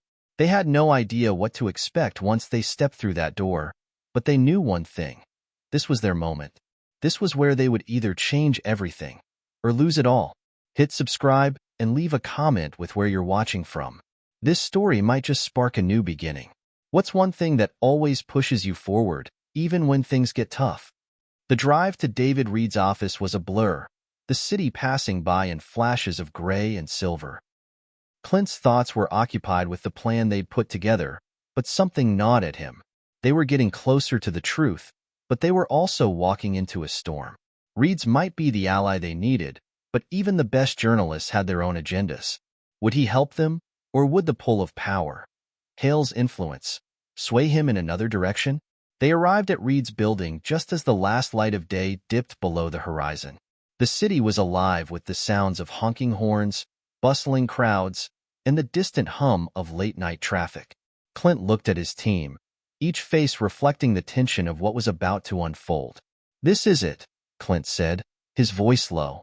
"We get in, we give Reed's the evidence, and we make sure this story breaks wide open. No backing down." Maria was the first to speak, her expression full of uncertainty. "But what if he doesn't trust us? What if he thinks we're just another group of people trying to manipulate him?" Clint's eyes softened, but his resolve was clear. He's not stupid. He's been digging into corruption for years. If we can show him the bigger picture, Hale's network, the arms trade, everything, it'll be enough to convince him. Jackson checked his gun one last time, his eyes narrowing as he surveyed the area around them. "Let's make sure we're not walking into another trap. If this is a setup, I want to be ready." Clint nodded, the weight of the situation pressing down on him. They were walking a fine line, and if they slipped, it would be the end of everything they'd worked for. The team entered the building and took the elevator to the top floor. Reed's office was at the end of a long hallway, its frosted glass door barely visible in the dim lighting. Clint felt a sharp pang of doubt in his chest as he walked toward it. They had no idea what Reed's reaction would be, and the clock was ticking. As they approached the door, a figure appeared in the hallway, blocking their way. It was a woman, tall, dark-haired, and wearing a crisp suit. She was standing by the door to Reed's office, arms crossed, as if waiting for them. Clint stopped in his tracks, his heart skipping a beat. He had no idea who she was, but something about her posture, something about the way she was watching them, made his instincts flare. "We're here to see David Reed's," Clint said, his voice steady, but a knot of tension forming in his stomach. "Is he available?" The woman didn't answer right away. She glanced at each of them, her eyes lingering on Clint before turning back to the door. Finally, she spoke. "Mr. Reed's is expecting you," she said, her tone flat and professional. "But I suggest you come inside. We need to talk." Clint exchanged a look with Jackson, who gave him a barely perceptible nod. Something was off. They weren't here just for a friendly chat. The woman opened the door, revealing a dimly lit office with a large wooden desk. At the far end of the room sat David Reeds, his back turned to them as he looked out the window. His silhouette was sharp against the backdrop of the city, his posture relaxed yet alert. "Come in, Clint," Reeds said, his voice calm but filled with authority. "I've been expecting you." The door closed behind them with a soft click, and Clint, Maria, Jackson, and Tom all stepped inside. As the door shut, the woman remained in the hallway, her eyes on them through the glass. Clint wasted no time. He pulled the folder of documents from his bag and set it down on Reed's desk, the papers spilling out as they landed with a soft thud. "These are the files," Clint said, his voice firm. "Everything you need to take down Hale and his network." Reeds finally turned around, his sharp eyes scanning the folder. For a moment, he didn't say anything. The room was thick with the tension of unspoken words. "You've got guts, Clint," Reeds said, his voice low and calculating. "But I don't need to tell you that this is bigger than just exposing Hale. This is the kind of story that could make or break careers. It's dangerous. People get killed over stories like this." Clint held Reed's gaze. "I know, but we can't let Hale continue to hide in the shadows. He's controlling everything. The arms trade, the CIA, global corruption. It all traces back to him. And if we don't act now, we'll never get the chance again." Reed studied Clint for a moment longer, then slowly leaned back in his chair. "And what makes you think I'll risk everything for you? You've come in here, asking me to believe this outlandish tale about global conspiracies and powerful people. I've seen it all before, people with evidence who think they can bring down the system." Clint's patience was wearing thin. He knew Reeds was skeptical. He had to be. But this wasn't just a tale. This was truth. "I don't expect you to take our word for it," Clint said. "But you can check the evidence. You can talk to the sources. We're not here to waste your time. We're here to give you the chance to expose something that's been hidden for far too long." For a moment, Reeds didn't say anything. He reached into his desk drawer and pulled out a small recorder, which he placed on the desk between them. "I'm not going to take your word for it, Clint," Reeds said. "I'm going to need proof. Real proof. I'll run this story, but you better hope your files are legit. If anything in here is fake, if you're just trying to set me up, I'll bury you." Clint nodded, his eyes narrowing. "You'll get the truth, Reeds. No lies. We're in this together now." But as Reeds began to sift through the documents, Clint felt a creeping unease settle in his gut. Something didn't feel right. The woman outside, the way Reeds was handling the situation, it was all too calculated. Suddenly, Reed's phone buzzed, cutting through the tension in the room. He glanced at the screen, and his expression shifted. Clint's heart sank as Reed's eyes met his. "I think you've just become a little too valuable, Clint," Reeds said, a hint of a smile playing on his lips. "Looks like Hale's already made his move." The door flew open behind them, and before Clint could react, several armed men rushed in, guns drawn. The woman from the hallway stepped forward, a smirk on her face as she revealed her true allegiance. "You should have known better than to trust a journalist," she said, her voice dripping with disdain. "Mr. Reeds has been on Hale's payroll for years." Clint's blood ran cold. The betrayal was complete. They had walked right into a trap. The air in the room felt thick, suffocating, as Clint's mind raced. The sounds of the armed men's boots pounding against the floor were deafening, and the woman's cruel smirk only added to the overwhelming sense of betrayal that stung Clint's chest. This wasn't how it was supposed to go. Reeds, the man they had trusted to help bring down Hale, was no ally. He was a traitor, and now Clint's team was on the verge of becoming pawns in Hale's game. But Clint wasn't about to let it end here. He wouldn't go down without a fight. Not now. Not after everything they had sacrificed. The armed men stepped forward, their guns trained on Clint and the team. There were 5 of them, all wearing tactical gear, their faces obscured by black masks. The woman who had lured them into the trap stood just behind them, her expression unreadable, but Clint could see the coldness in her eyes. "I think it's time you all learned your place," she said, her voice smooth and deliberate. "You should have known that Hale doesn't let loose ends like you run free. You've been a nuisance for far too long, and now it's over." Clint's jaw tightened, his pulse quickening. He could feel the heat rising in his chest as his instincts kicked in. He wasn't about to let this be the end of the road. Before he could react, Jackson surged forward, knocking the nearest man off balance with a swift, brutal punch. The man stumbled back, momentarily disoriented, and Jackson grabbed the gun from his hand, spinning around to aim it at the others. Maria wasn't far behind, her agile body darting to the side as she picked up a chair and hurled it at another attacker, sending him crashing into the wall.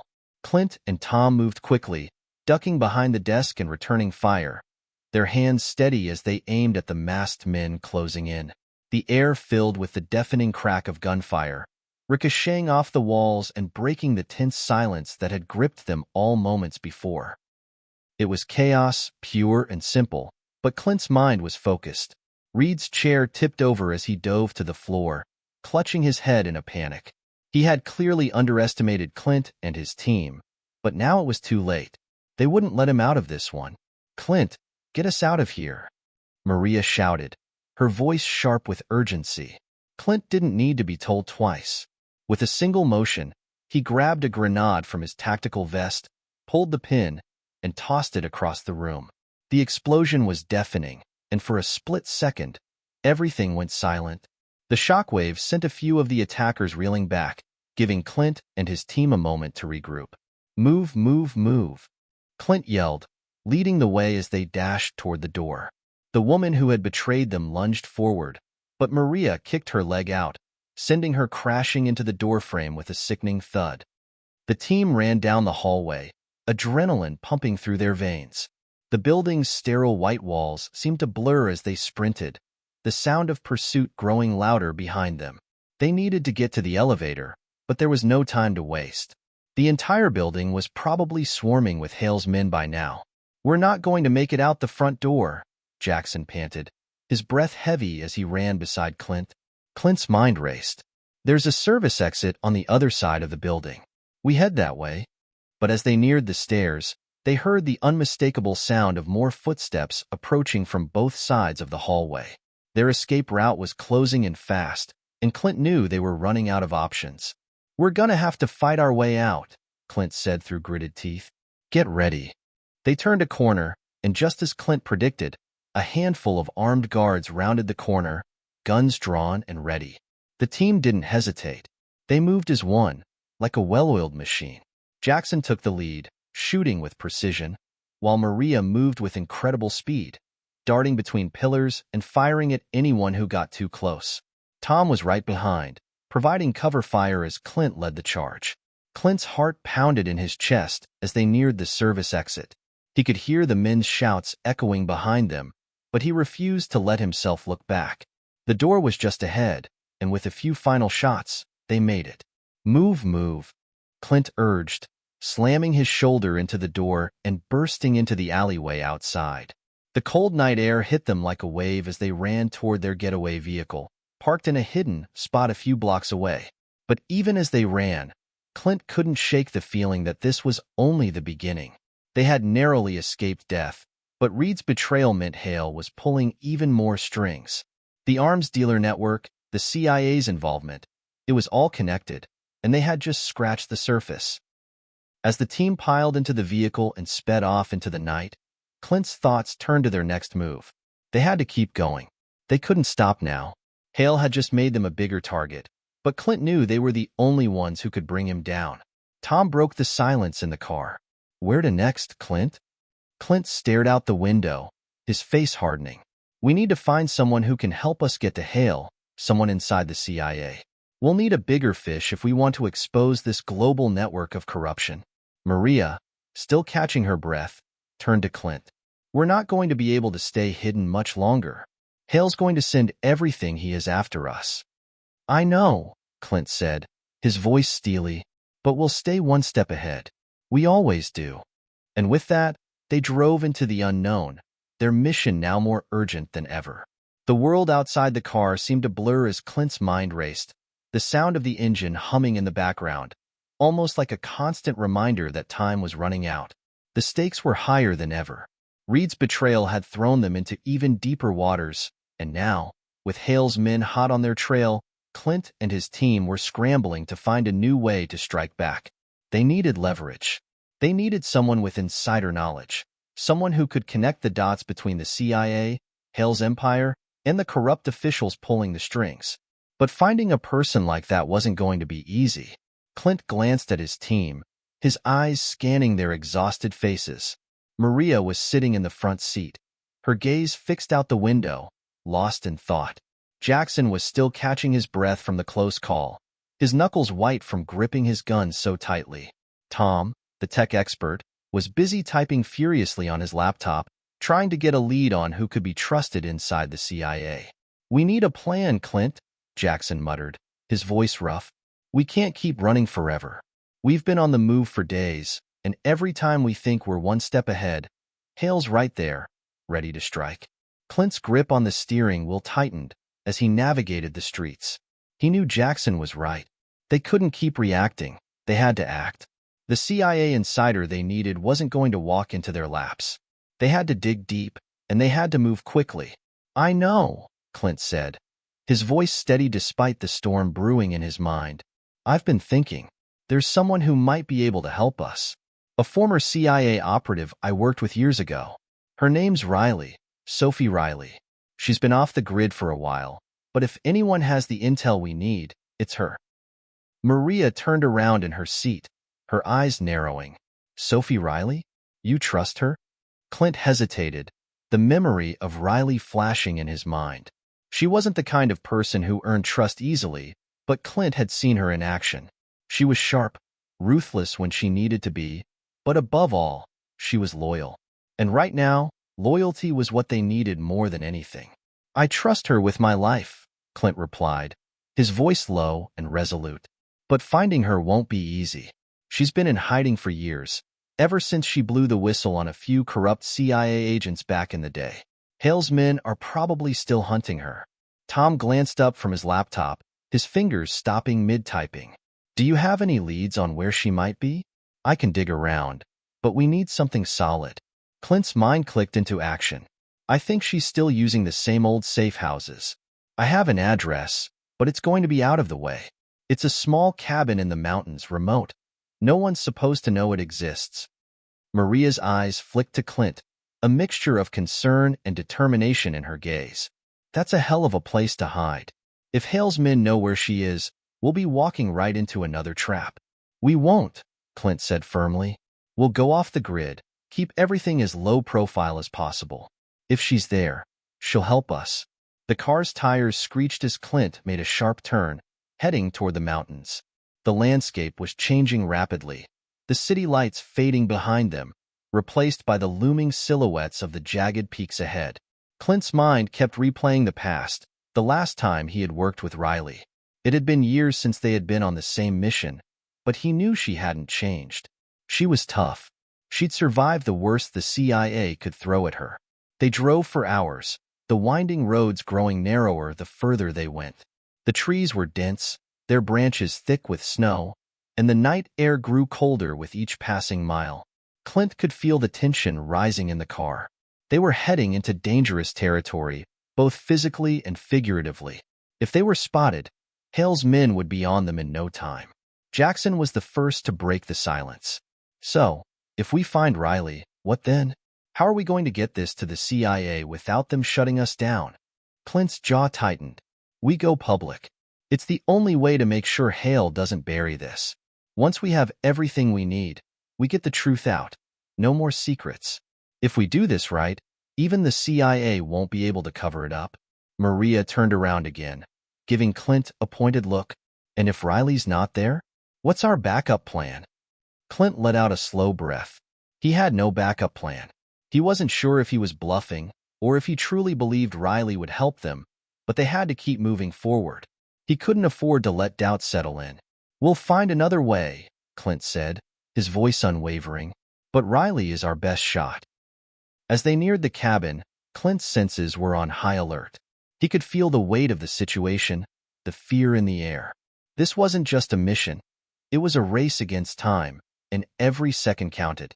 The cabin came into view just as the first light of dawn began to break over the mountains.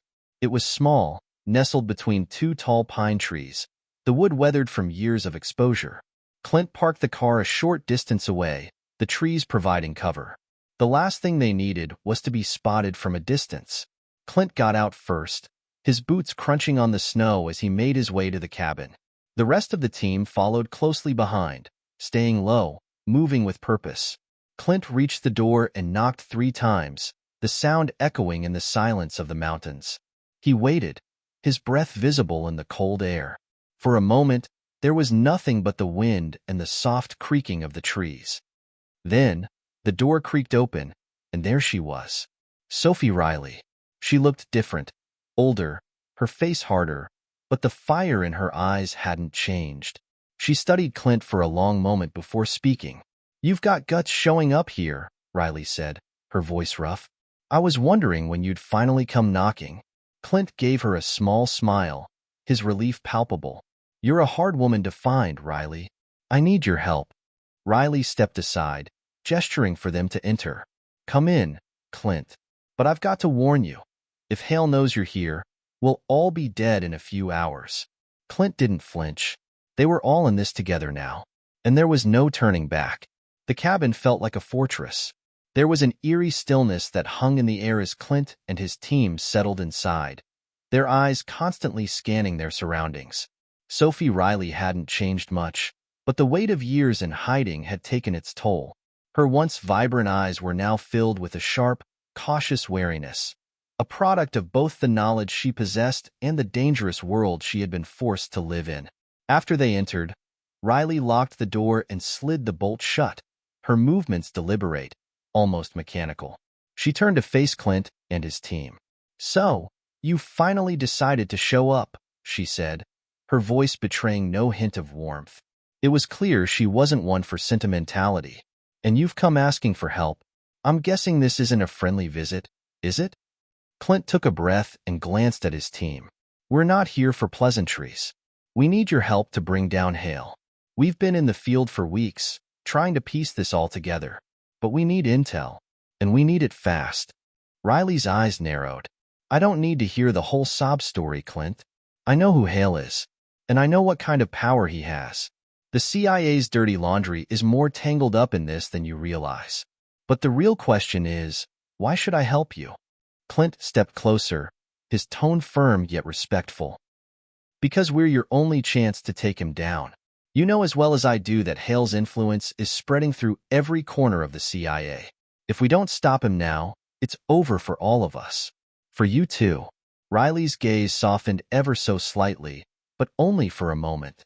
She turned toward the corner of the cabin, where a small desk sat piled with maps, papers, and several classified-looking files. "I've been keeping tabs on him for years," she muttered, opening one of the folders and flipping through it. "It's a mess. Hale's got politicians, CIA operatives, arms dealers, mercenaries. You name it. He's got everyone wrapped around his finger. It's not just power in the usual sense. He's got dirt on every one of them." Maria, who had been watching quietly, spoke up. "So what exactly do we need to bring him down? Do you have any hard evidence? Anything we can use?" Riley nodded, pulling a thick file from one of the drawers. She slid it across the table, and Clint's hand instinctively reached for it, the weight of the information heavy even before he opened it. "This," Riley said, "is a list of Hale's associates. But it's more than just names. It's financial transactions, coded messages, pictures, and correspondence that ties everything together. It's the tip of the iceberg." Tom leaned forward, his fingers already moving across his laptop as he started hacking into the encrypted files on the folder. "If we can get this out to the right people, we'll have enough to expose him. But we need to make sure Hale doesn't find out we have it." Riley locked eyes with Clint.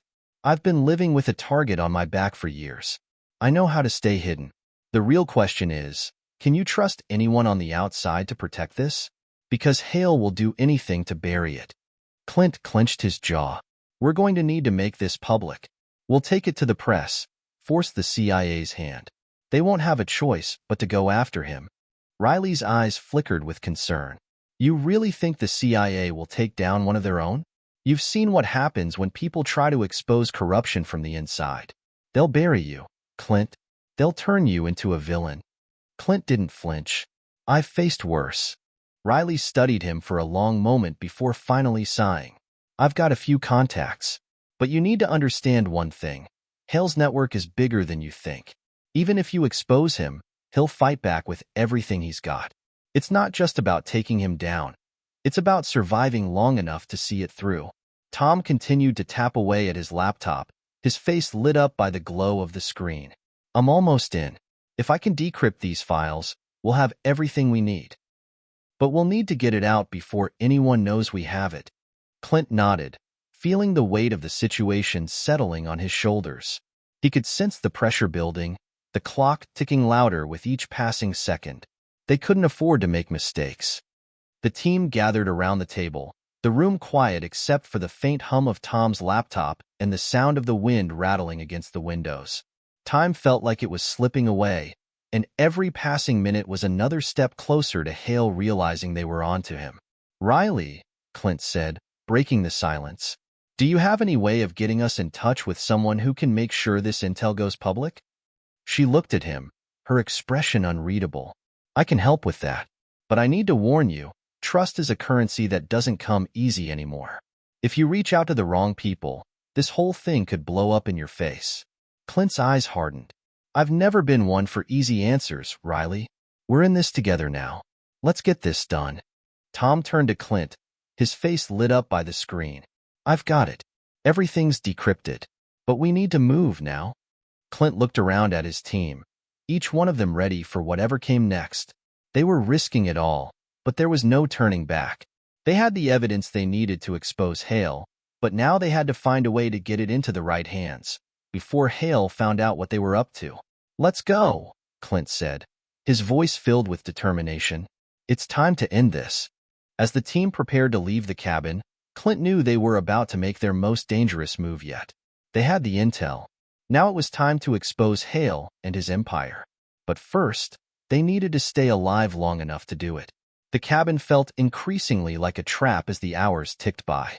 The wind howled through the trees outside, the isolation of their hideout giving way to a creeping tension. Clint, his mind racing with possibilities, couldn't shake the nagging feeling that Hale knew they were getting closer. Despite their precautions, the darkness surrounding them seemed to be closing in. "Everything's set," Tom muttered, his voice edged with strain as he continued to work on his laptop. "The files are ready. We just need to get them out there." Clint stared at the screen. Every piece of information they had, every file, every transaction, every shady deal, was about to be laid bare for the world to see. But with each click, the risk grew exponentially. The moment they hit send, there was no going back. They would have to move fast and be ready for anything. Riley stood near the window, watching the surroundings, her eyes scanning for any movement. "We're on borrowed time," she said, her voice low. "Hale has eyes everywhere. You think they haven't already tracked your movements? They've probably got the place surrounded by now." Clint shot her a glance. "We're not going out the way we came in." He didn't need to say more. They all knew the stakes. This wasn't just about exposing Hale, it was about survival.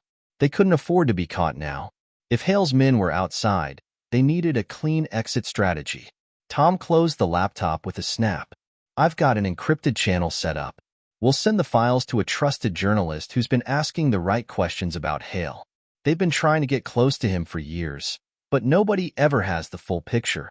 Once we send them the files, it'll be all over the news within hours." Maria turned from where she'd been checking her gear. "That's the easy part. What about us? Once those files go public, Hale won't just sit back and watch. He'll come for us with everything he's got." Clint's jaw tightened. "Then we run." Riley moved away from the window, walking over to the table where the rest of the team was gathered. "Running's not the answer. You've got to make sure the media gets the full story. If Hale's got operatives everywhere, even the press could be compromised." Clint's eyes locked with hers. "And that's why we can't wait any longer.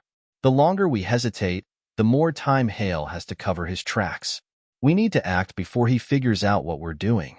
Maria slid her gun into its holster and checked the ammo, her expression grim. "I'll head out first. Keep my phone on, and we'll rendezvous at the safe house in the city once we've sent the files. I'll make sure we're not being followed." Clint nodded. Tom, stay close to the laptop. Make sure the files are going out and that we don't hit any obstacles. Riley, stay with me. We'll keep an eye on the exits. The room went quiet as everyone silently readied themselves for the mission ahead. There were no more words of encouragement or motivational speeches, just cold, hard preparation. Each of them knew what was on the line. If Hale figured out their plan, it could all be over before they had a chance to see it through. Move out, Clint ordered. Now. The team sprang into action, and for a moment, there was a brief, surreal quietness. They'd all spent weeks running from Hale's influence, and now they were about to take the fight to him. Clint made the first move, cautiously approaching the door. He cracked it open just enough to peer outside. The snow had started to fall heavier, and the low light of dawn created an eerie stillness in the air. He glanced at Riley, who was already moving silently, checking their surroundings. They had no idea how much time they had left before Hale's men would arrive, but Clint wasn't about to waste it. Maria, leading the charge, signaled them to follow. They moved quickly, but carefully, every step deliberate, every shadow potentially hiding an enemy. The moment they stepped outside, Clint's senses went into overdrive. The cold wind bit at his skin, but it wasn't the chill that made his skin crawl. It was the feeling of being watched. They weren't alone. He could feel it. Every movement, every rustle of the trees, seemed to be an omen. Tom stayed behind, his face lit by the laptop screen, fingers flying across the keyboard as he ensured the files were transmitting.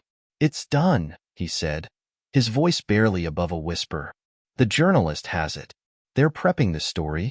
Clint didn't relax. The hardest part was still ahead. Hale's men would be on the hunt soon, and the clock was ticking. The team reached their car, parked in a secluded spot behind the cabin. They piled in quickly, Clint slamming the door shut behind him. The engine roared to life as he pushed the pedal to the floor, the tires kicking up snow and gravel as they sped down the narrow mountain road. Clint kept glancing in the rearview mirror, his heart hammering. He was waiting for the moment they'd be discovered. But they needed to get far enough away to buy themselves a window of safety. Every turn, every stretch of road was a gamble. They had to keep their wits about them, stay focused. Riley broke the silence. Once the files go live, you're not going to have much time to celebrate. Hale won't just go after you. He'll go after anyone close to you, friends, family, allies. Clint gritted his teeth. I'm counting on it. The world needs to see who Hale really is. I won't let him get away with this. Riley's eyes flickered to Clint, the weight of the moment hanging in the air between them. Just be ready for anything. No matter how much you think you know about Hale, there's always a darker layer beneath the surface. If you're not prepared, you'll be in even more danger than you are now. Clint didn't reply. He didn't need to. He knew the risks. But they had to take them. The truth had to come out, no matter the cost. The streets of the city were alive with activity as Clint's team raced through them, adrenaline coursing through their veins. The engine of the car hummed beneath them, the noise muffled by the heavy snowstorm that had blanketed the streets. The headlights cut through the darkness, but even the sharp beam couldn't offer the kind of clarity Clint wanted. His mind was elsewhere, replaying every step of the plan, every decision they'd made. The files had been sent. The journalist was prepped and ready to release the story. But as the minutes passed, Clint knew that their safety was on a timer. Hale had a way of making people disappear, of silencing any opposition. The clock was ticking down, and Clint couldn't afford to second-guess his actions now. We're clear for now, Maria said from the back seat, her voice low and controlled. But we're not out of the woods yet. Clint didn't answer, his eyes scanning the road ahead. The weight of the situation was a constant pressure in his chest. They weren't safe until they were far from the reach of Hale's empire. It was only a matter of time before his forces caught up with them. Behind them, in the dimming rearview mirror, Clint thought he saw the faintest glimmer of headlights. It could be anyone, another vehicle trying to pass or something far more dangerous. His heart skipped a beat as he leaned forward slightly, focusing more intently on the road behind them. Tom, Clint said, his voice tense. Any word from the journalist? Tom, who had been silent in the front passenger seat, glanced at his phone. It's gone viral, he replied. The story's everywhere. People are talking about it. Hale's name is trending. Clint's grip on the steering wheel tightened. How long until Hale finds out? Tom's expression grew grim. He already knows. A story like this doesn't stay hidden for long. Clint cursed under his breath. He was right. Hale had resources everywhere. Nothing would stay secret for long. They needed to get to the safe house now, before Hale's men closed in. Clint could already feel the storm of retaliation gathering in the distance. Maria spoke again, this time with a more urgent tone. We need to take a different route. We've been on the main roads for too long. Hale's people are too good at tracking vehicles. If they're close, we need to lose them. Clint's eyes flicked to the side street coming up on their left. He didn't hesitate. Hold on, he said, swinging the car hard to the left, taking the sharp turn onto a narrower, less traveled path. The wheels squealed as the tires dug into the snow, but Clint kept his foot pressed firmly to the gas. Every second mattered. As the car zipped through the winding road, Riley spoke, her voice low but sharp. They'll be watching the main roads. If we keep going like this, we might lose them for a while. But they won't stop until they've found us. Clint nodded grimly. He didn't doubt it for a second. But at least they had one advantage now, the element of surprise. If they could make it to the safe house without being tracked, they'd have a moment to regroup. But that was becoming less likely by the second. Maria checked her phone, her expression turning darker. The first wave of media coverage is out. Hale's people are scrambling to contain the fallout. I've seen this before. This is when the cleanup crews go into action. They'll be looking for us. Clint's hands tightened on the wheel, the pressure mounting with every passing moment. He had to stay ahead. His mind flashed back to everything he'd learned about Hale's tactics. Eliminate the witnesses, silence the opposition, make it look like an accident or a mistake. Clint couldn't afford to make a mistake. How far are we from the safe house? He asked, voice tight. 5 minutes, Maria replied, her eyes scanning their surroundings as she adjusted in her seat, preparing for whatever might come next. But as soon as she said it, Clint knew the moment was coming. The feeling of being hunted, the sickening sense that they weren't alone, was palpable. In the distance, headlights appeared in the rearview mirror again, this time closer. They were gaining on them. Clint's heart rate spiked. It wasn't just one car.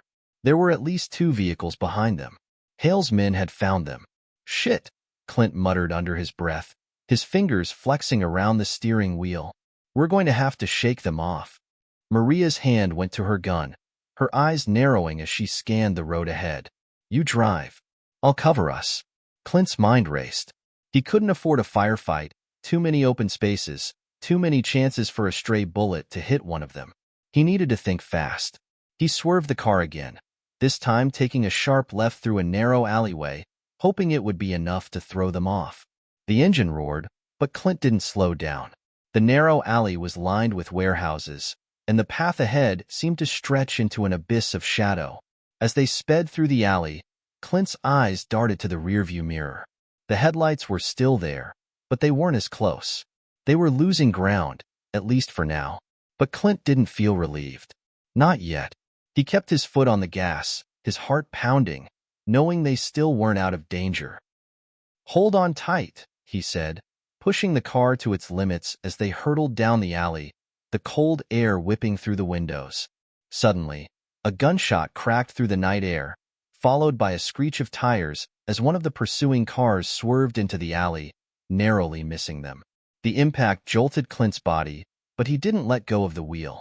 They were in this fight now. They either got away or they didn't. Another gunshot rang out, and this time it was closer. Clint knew he couldn't keep running forever. He had to end this now.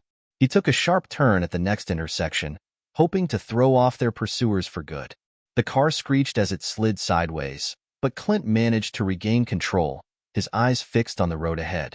We're almost there, Maria said, voice steady despite the chaos around them. Keep going. The team instinctively dropped to the ground, taking cover behind the scattered furniture, the walls, anything that would protect them. Clint's heart thudded in his chest as the door creaked open. He motioned for Maria and Riley to move quietly to the back, while Tom stayed at the front, crouched low and ready to take action. As the door swung open, A shadowy figure appeared in the doorway, silhouetted against the harsh light from the street. Clint tensed, his gun drawn, but then he saw the face. It was not a stranger. James. Maria's voice cracked through the silence, disbelief in her tone. Clint's eyes narrowed as the figure stepped fully into the room, his face illuminated. It was James, an old ally from Clint's past, a man he thought he could trust. But as soon as he saw the cold glint in James's eyes, the truth hit Clint like a freight train. Betrayal.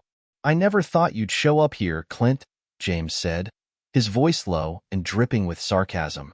"But I should have known. You always have a way of making things interesting." Clint's grip on his gun tightened. "What the hell is going on, James? Why are you here?" James chuckled darkly, stepping further into the room as he surveyed the damage. "I should be asking you that. You've made a lot of noise, Clint. Too much noise. You think you're the only one with secrets?" Hale wasn't the only one playing a dangerous game. Clint's blood ran cold as the realization sank in. James wasn't just a bystander. He wasn't an innocent ally caught in the crossfire.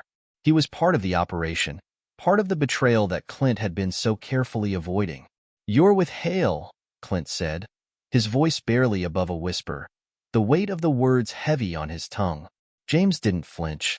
He simply nodded, a cruel smile playing at the edges of his lips. "I'm more than just with him. I'm the one who made sure you got all those files, Clint. You really thought you could expose him without consequences? Without understanding the bigger picture?" Maria's face contorted with disbelief. "You've been working for him this whole time? You were our inside man?" James's smile widened. "Inside man? You give me too much credit. I'm not just an inside man, Maria. I'm the one who controlled the flow of information. And now, thanks to you, the game is over." He raised his gun, the cold steel aimed squarely at Clint's chest. Riley didn't hesitate. She moved fast, her gun aimed at James's head before he could even react. "Drop it," she commanded, her voice icy with fury. James didn't flinch, his eyes never leaving Clint's. "You think you can stop me now? You've already crossed the line. Once that information goes live, nothing is going to save you. Hale has already put a price on your heads. If you think you're leaving this room alive, you're wrong."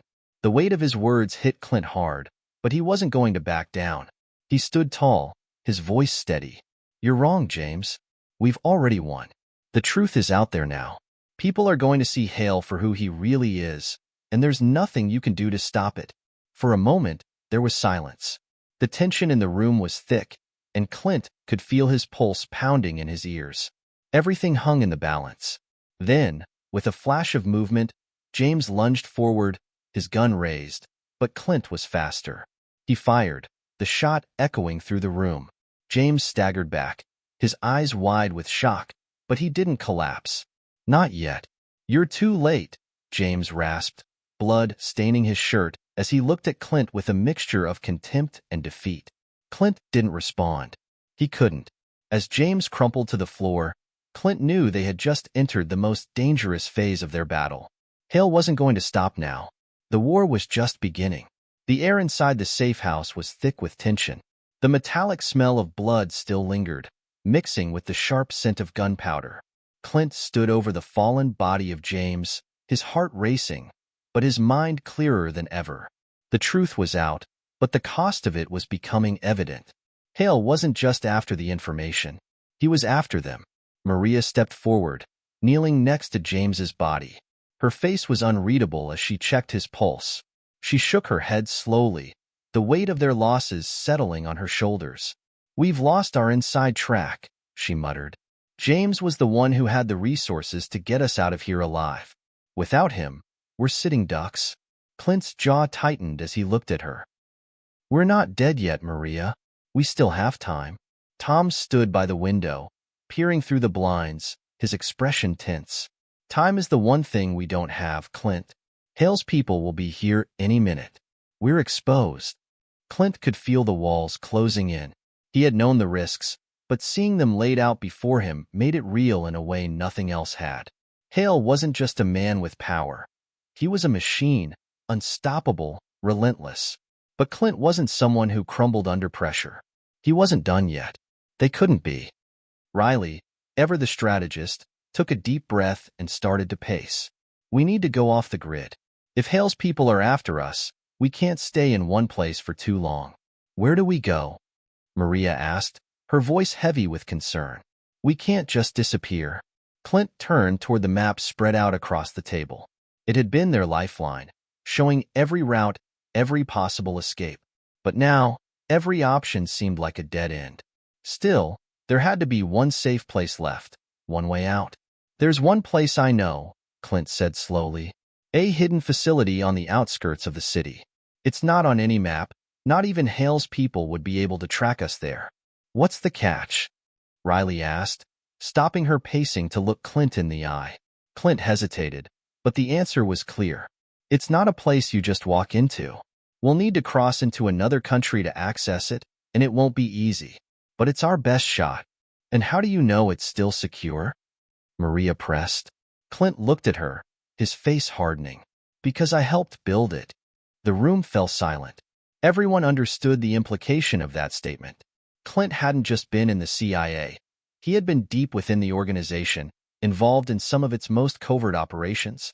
This facility, hidden in plain sight, was part of a network he had helped create. Then what are we waiting for? Tom said, his voice steady despite the weight of the situation. Let's go. Clint nodded. Gear up. We leave now. 20 minutes later, the team was packed and ready, their gear secured and their minds focused. Clint led them through the back door of the safe house, motioning for them to stay low. The snow had started to fall heavier, creating a blanket of white over the streets that, ironically, gave them a bit of cover.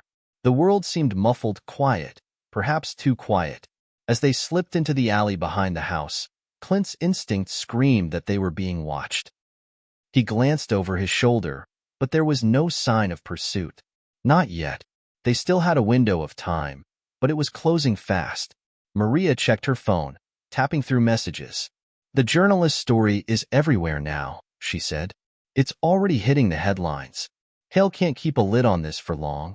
We don't need to worry about the story, Clint replied, his voice low. We need to worry about getting to the facility and keeping ourselves alive long enough to make sure Hale doesn't get the chance to cover this up.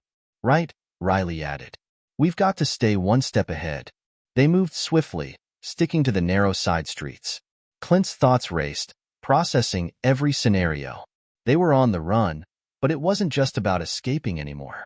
It was about surviving long enough to turn the tide against Hale. As they approached the outskirts of the city, Clint's pulse quickened. The facility was located in a secluded, high-security area near the border. To get there, they had to cross into a different country, an action that would undoubtedly trigger alerts, but it was their only way out. Once they reached the border, the facility would be safe, hidden from anyone who was tracking them. But they had to make it there first. Suddenly, Clint heard a sound that froze his blood. A distant engine roar, the unmistakable sound of a vehicle's engine revving, getting closer. They weren't alone anymore. We've been spotted, Clint muttered, his hand moving instinctively toward his weapon. Get to the car. Now. They dashed toward their escape vehicle, which was parked around the corner, hidden beneath a snow-covered tree. Clint's mind raced. They had no choice but to fight their way through. There wasn't enough time to take a different route. The enemy was closing in. As the team climbed into the car, Clint slammed the door shut and cranked the engine. He threw the car into gear, tires spinning as they tore away from the curb and into the snowy night. The vehicle behind them revved its engine, a steady thrum of metal and rubber. The chase was on. Clint's eyes narrowed. They were in the fight of their lives, and every second counted. If they didn't make it to the facility, everything they had worked for, the information, the truth, would be in Hale's hands. The stakes had never been higher. Hold on, Clint shouted as he swerved the car, narrowly avoiding a collision with another vehicle that had suddenly appeared in the street, blocking their path. The car behind them was gaining ground, but Clint wasn't about to give up without a fight. He pressed the pedal harder, pushing the car to its limits. The snowstorm outside intensified, the heavy flakes swirling in the headlights like a blinding white curtain. But Clint kept his focus, eyes locked on the road ahead, the endgame now within his reach. Faster! Riley shouted from the back seat, her grip tight on the seat. We need to lose them. Clint's jaw clenched, his knuckles white against the steering wheel. This was it, the final stretch. They had to make it to the facility before Hale's men caught up with them. But with each passing moment, Clint knew one thing for sure. If they didn't make it to safety, they wouldn't be the only ones in danger. The world was watching, and the truth was slipping away. The snowstorm raged outside the car, the world turning into a blurry, ghostly landscape. The windshield wipers were barely keeping up with the relentless downpour of snow, and Clint's grip on the steering wheel tightened as he pushed the car harder. The roar of the pursuing vehicle behind them grew louder with every passing second. "Are you sure you can shake them, Clint?" Riley asked from the back seat, her voice tinged with concern. "Shut up and let me drive," Clint replied through gritted teeth, his focus unwavering. The headlights of the vehicle behind them glared like a predator closing in on its prey.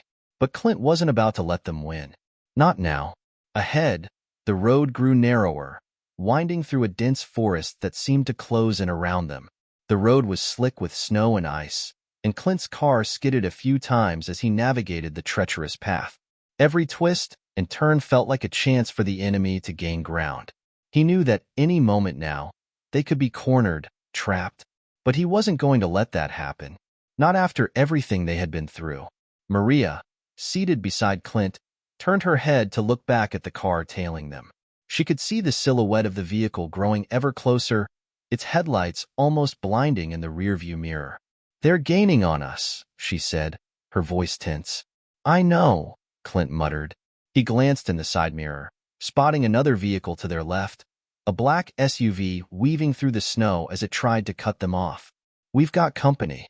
It's not just one car anymore. We need to make it to the border," Tom said, his voice clipped. He had a plan. Clint could see it in his eyes. "We hit the checkpoint and get across. If we don't, we won't make it," Clint finished for him. He already knew that. The team was running out of options. They had no choice but to make it through the border checkpoint. Once they crossed, they could disappear into the facility and regroup. But that was easier said than done. The border was only a few miles away now. Clint could see the faint outline of the checkpoint lights ahead through the storm. If they made it there, they could force their way through. But the enemy wasn't just going to let them go. They would do whatever it took to stop Clint and his team from escaping. "There." Riley pointed out the window, her eyes wide. "There's a blockade ahead. They're setting up for us." Clint's heart raced. He had no time to think, just act. He slammed his foot down on the accelerator, pushing the car to its limits. The blockade was still a few hundred yards away, but the enemy was already moving into position. This was it, their final obstacle. "We'll hit the blockade head-on. Keep your heads down," Clint ordered. He wasn't going to take the chance of stopping or slowing down. The momentum they had was their best shot. As the checkpoint loomed larger, Clint saw the soldiers standing in formation, their guns raised in anticipation. This wasn't just a roadblock. They knew Clint was coming. They were prepared for him. "Get ready," Clint said through clenched teeth. The sound of gunfire cracked through the air, bullets whizzing by the car as they raced toward the blockade. The snow seemed to fall in slow motion as Clint swerved the wheel, narrowly avoiding one of the vehicles in the blockade. His tires screeched, and he slammed the car forward, accelerating toward the gap between the parked vehicles. The enemy fired again, but Clint didn't flinch. He had only one goal: get through. The car lurched as it hit the gap in the blockade, bouncing slightly as Clint held the wheel steady. The team braced for impact, but it never came. They were through. The sound of screeching tires and gunfire echoed in the distance, but Clint kept driving, pushing the car even harder as they left the blockade behind them. Riley let out a breath she didn't even realize she had been holding. That was too close. Clint didn't respond, his focus locked on the road ahead. "Keep an eye out for anything else. We're not safe yet." They were now on foreign soil, racing toward the facility that had been their last hope. But Clint knew better than to think they were out of danger. Hale's men wouldn't stop. They would hunt them down across any border, through any country. If they didn't reach the facility soon, the truth would be buried forever. The further they went, the more the snowstorm intensified. Clint could barely see the road through the blinding whiteness, but he kept pushing forward. His thoughts raced as he tried to anticipate the enemy's next move. Hale wasn't someone who gave up easily. He had people everywhere, resources beyond what Clint and his team could fathom. If they didn't reach the facility soon, it would all be over. "This road's taking too long," Tom said, breaking the silence in the car. "We need to pick up the pace." Clint's mind raced, searching for a shortcut. There had to be one. He glanced at the map, the only thing that could help him now, but the storm was making everything harder to read. His gut told him they were getting close, but it also told him they had to hurry. "Hold on tight," Clint said, making a sudden turn onto a less maintained road that cut across the countryside. It wasn't the route he had planned, but it would shave off some time. The team braced as the car bounced over the uneven road, the tires crunching through thick snow. Clint's eyes darted between the rearview mirror and the road ahead. The enemy had to be on their tail by now. They were too far in the open for it to be safe. And then it happened. A burst of gunfire shattered the rear window.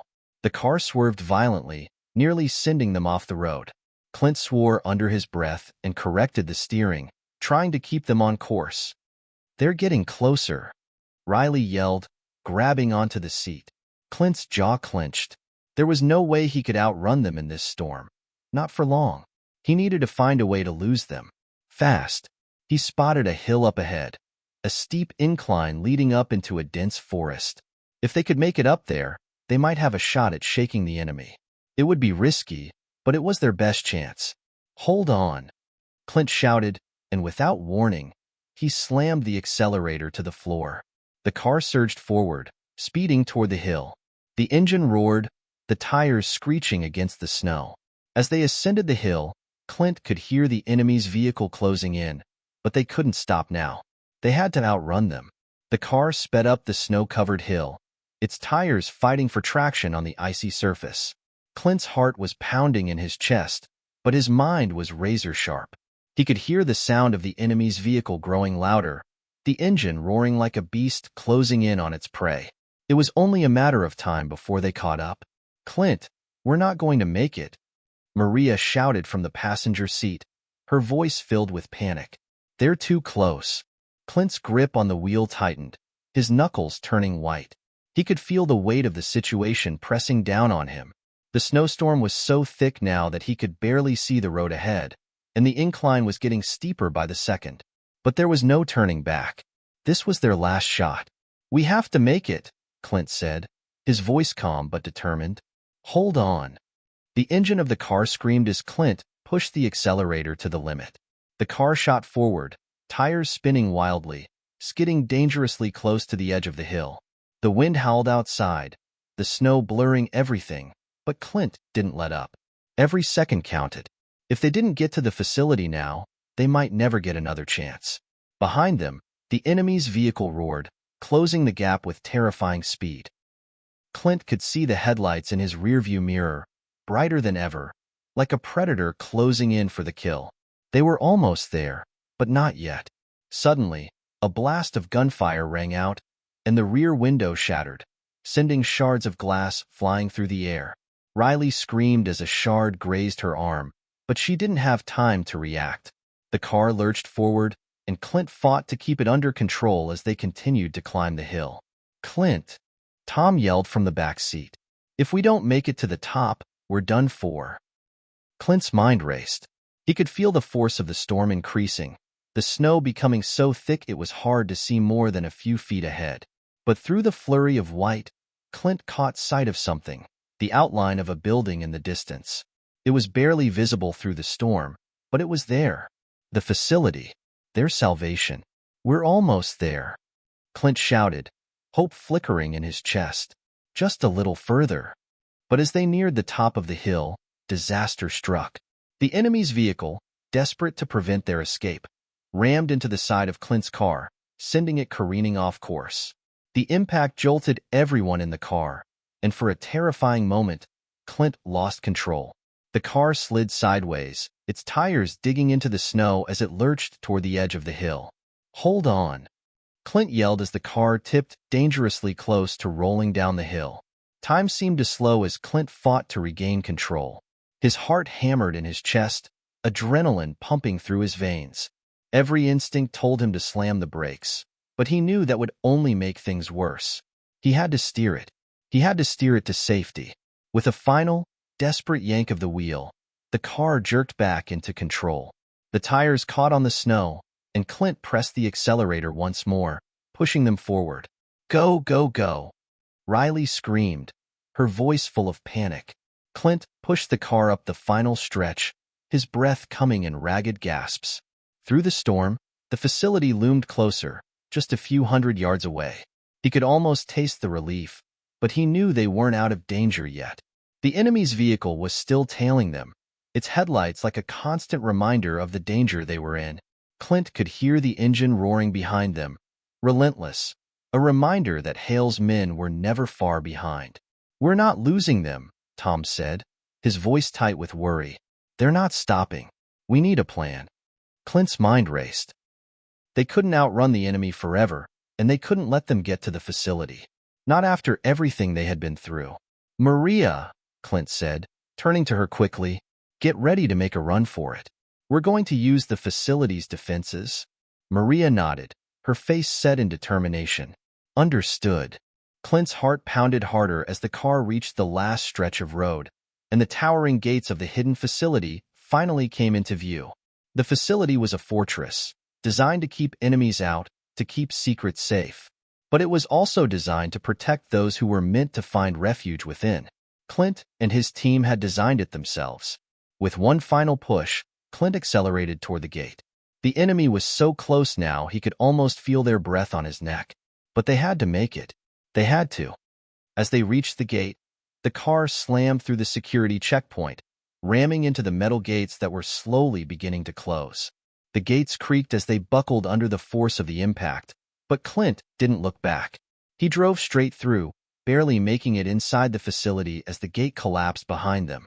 "Go, go, go!" Clint shouted as he slammed the car into park, and the team jumped out, weapons drawn. They had made it. They were inside. But the fight wasn't over. Not by a long shot. Inside the facility, Clint's heart was still racing as he led the team down the narrow corridors. They were finally safe, at least for now, but they couldn't afford to let their guard down.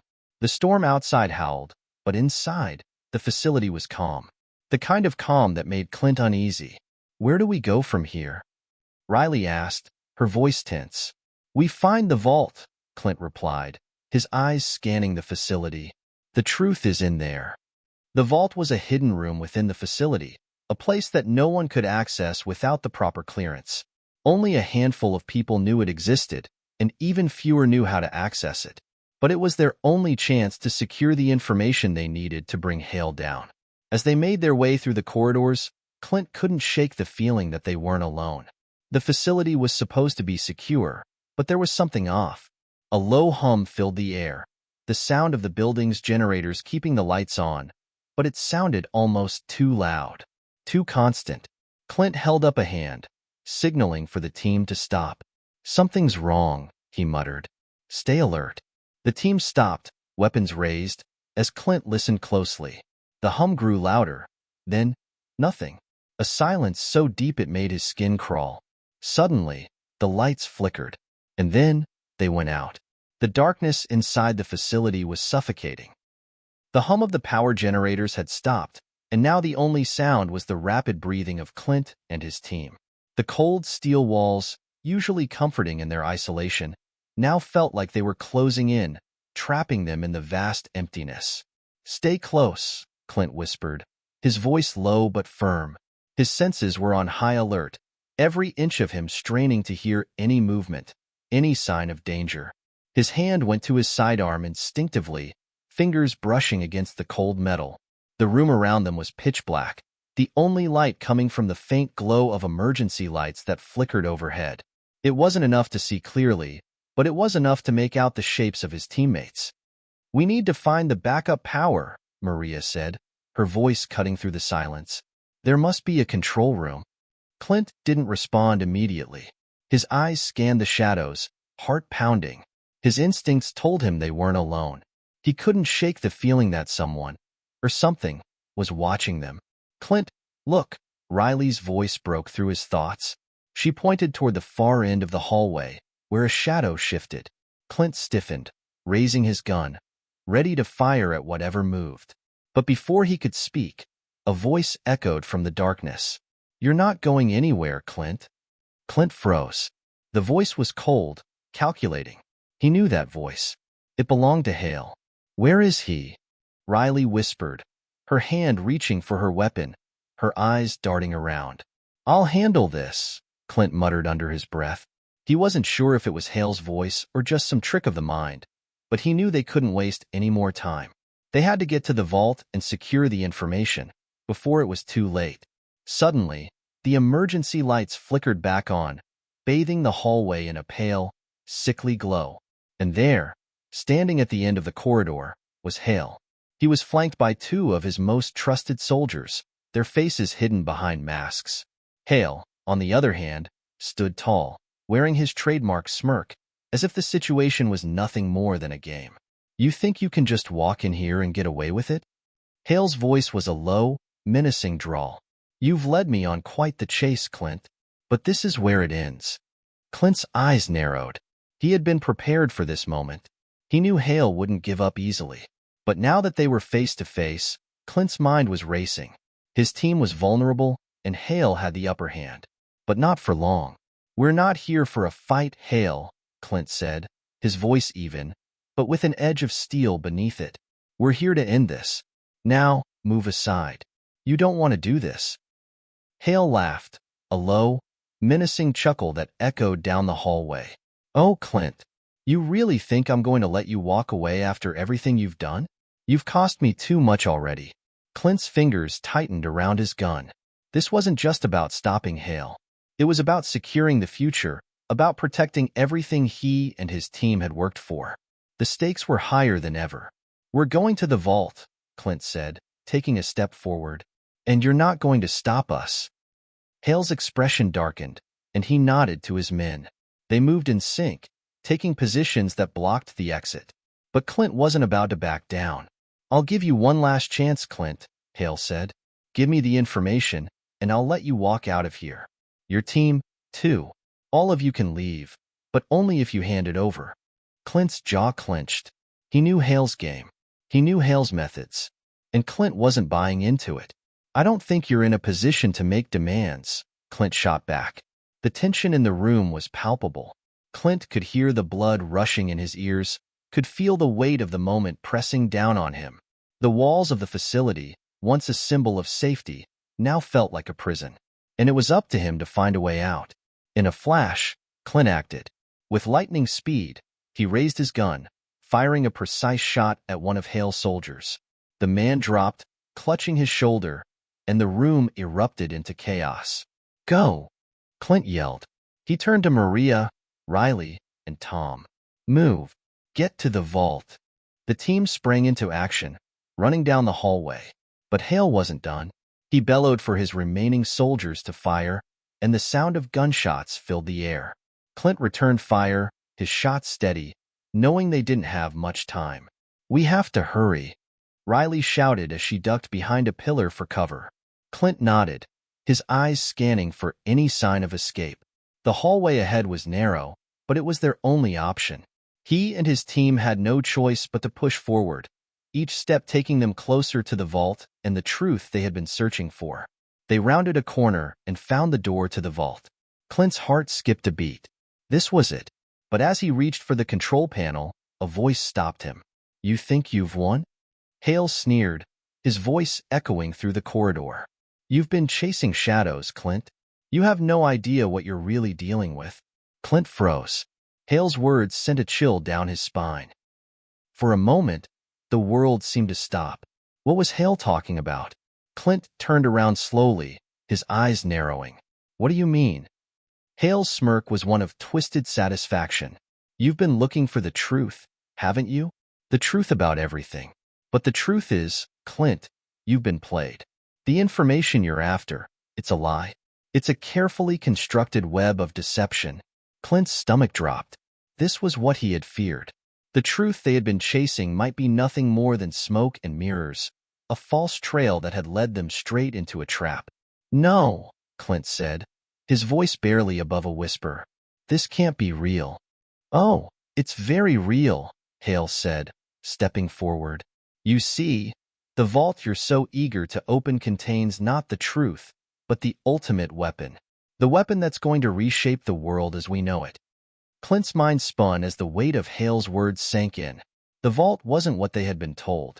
It was a weapon, a tool of power, and Hale was about to wield it. Hit subscribe and leave a comment with where you're watching from. This story might just spark a new beginning. What's one thing that always pushes you forward, even when things get tough?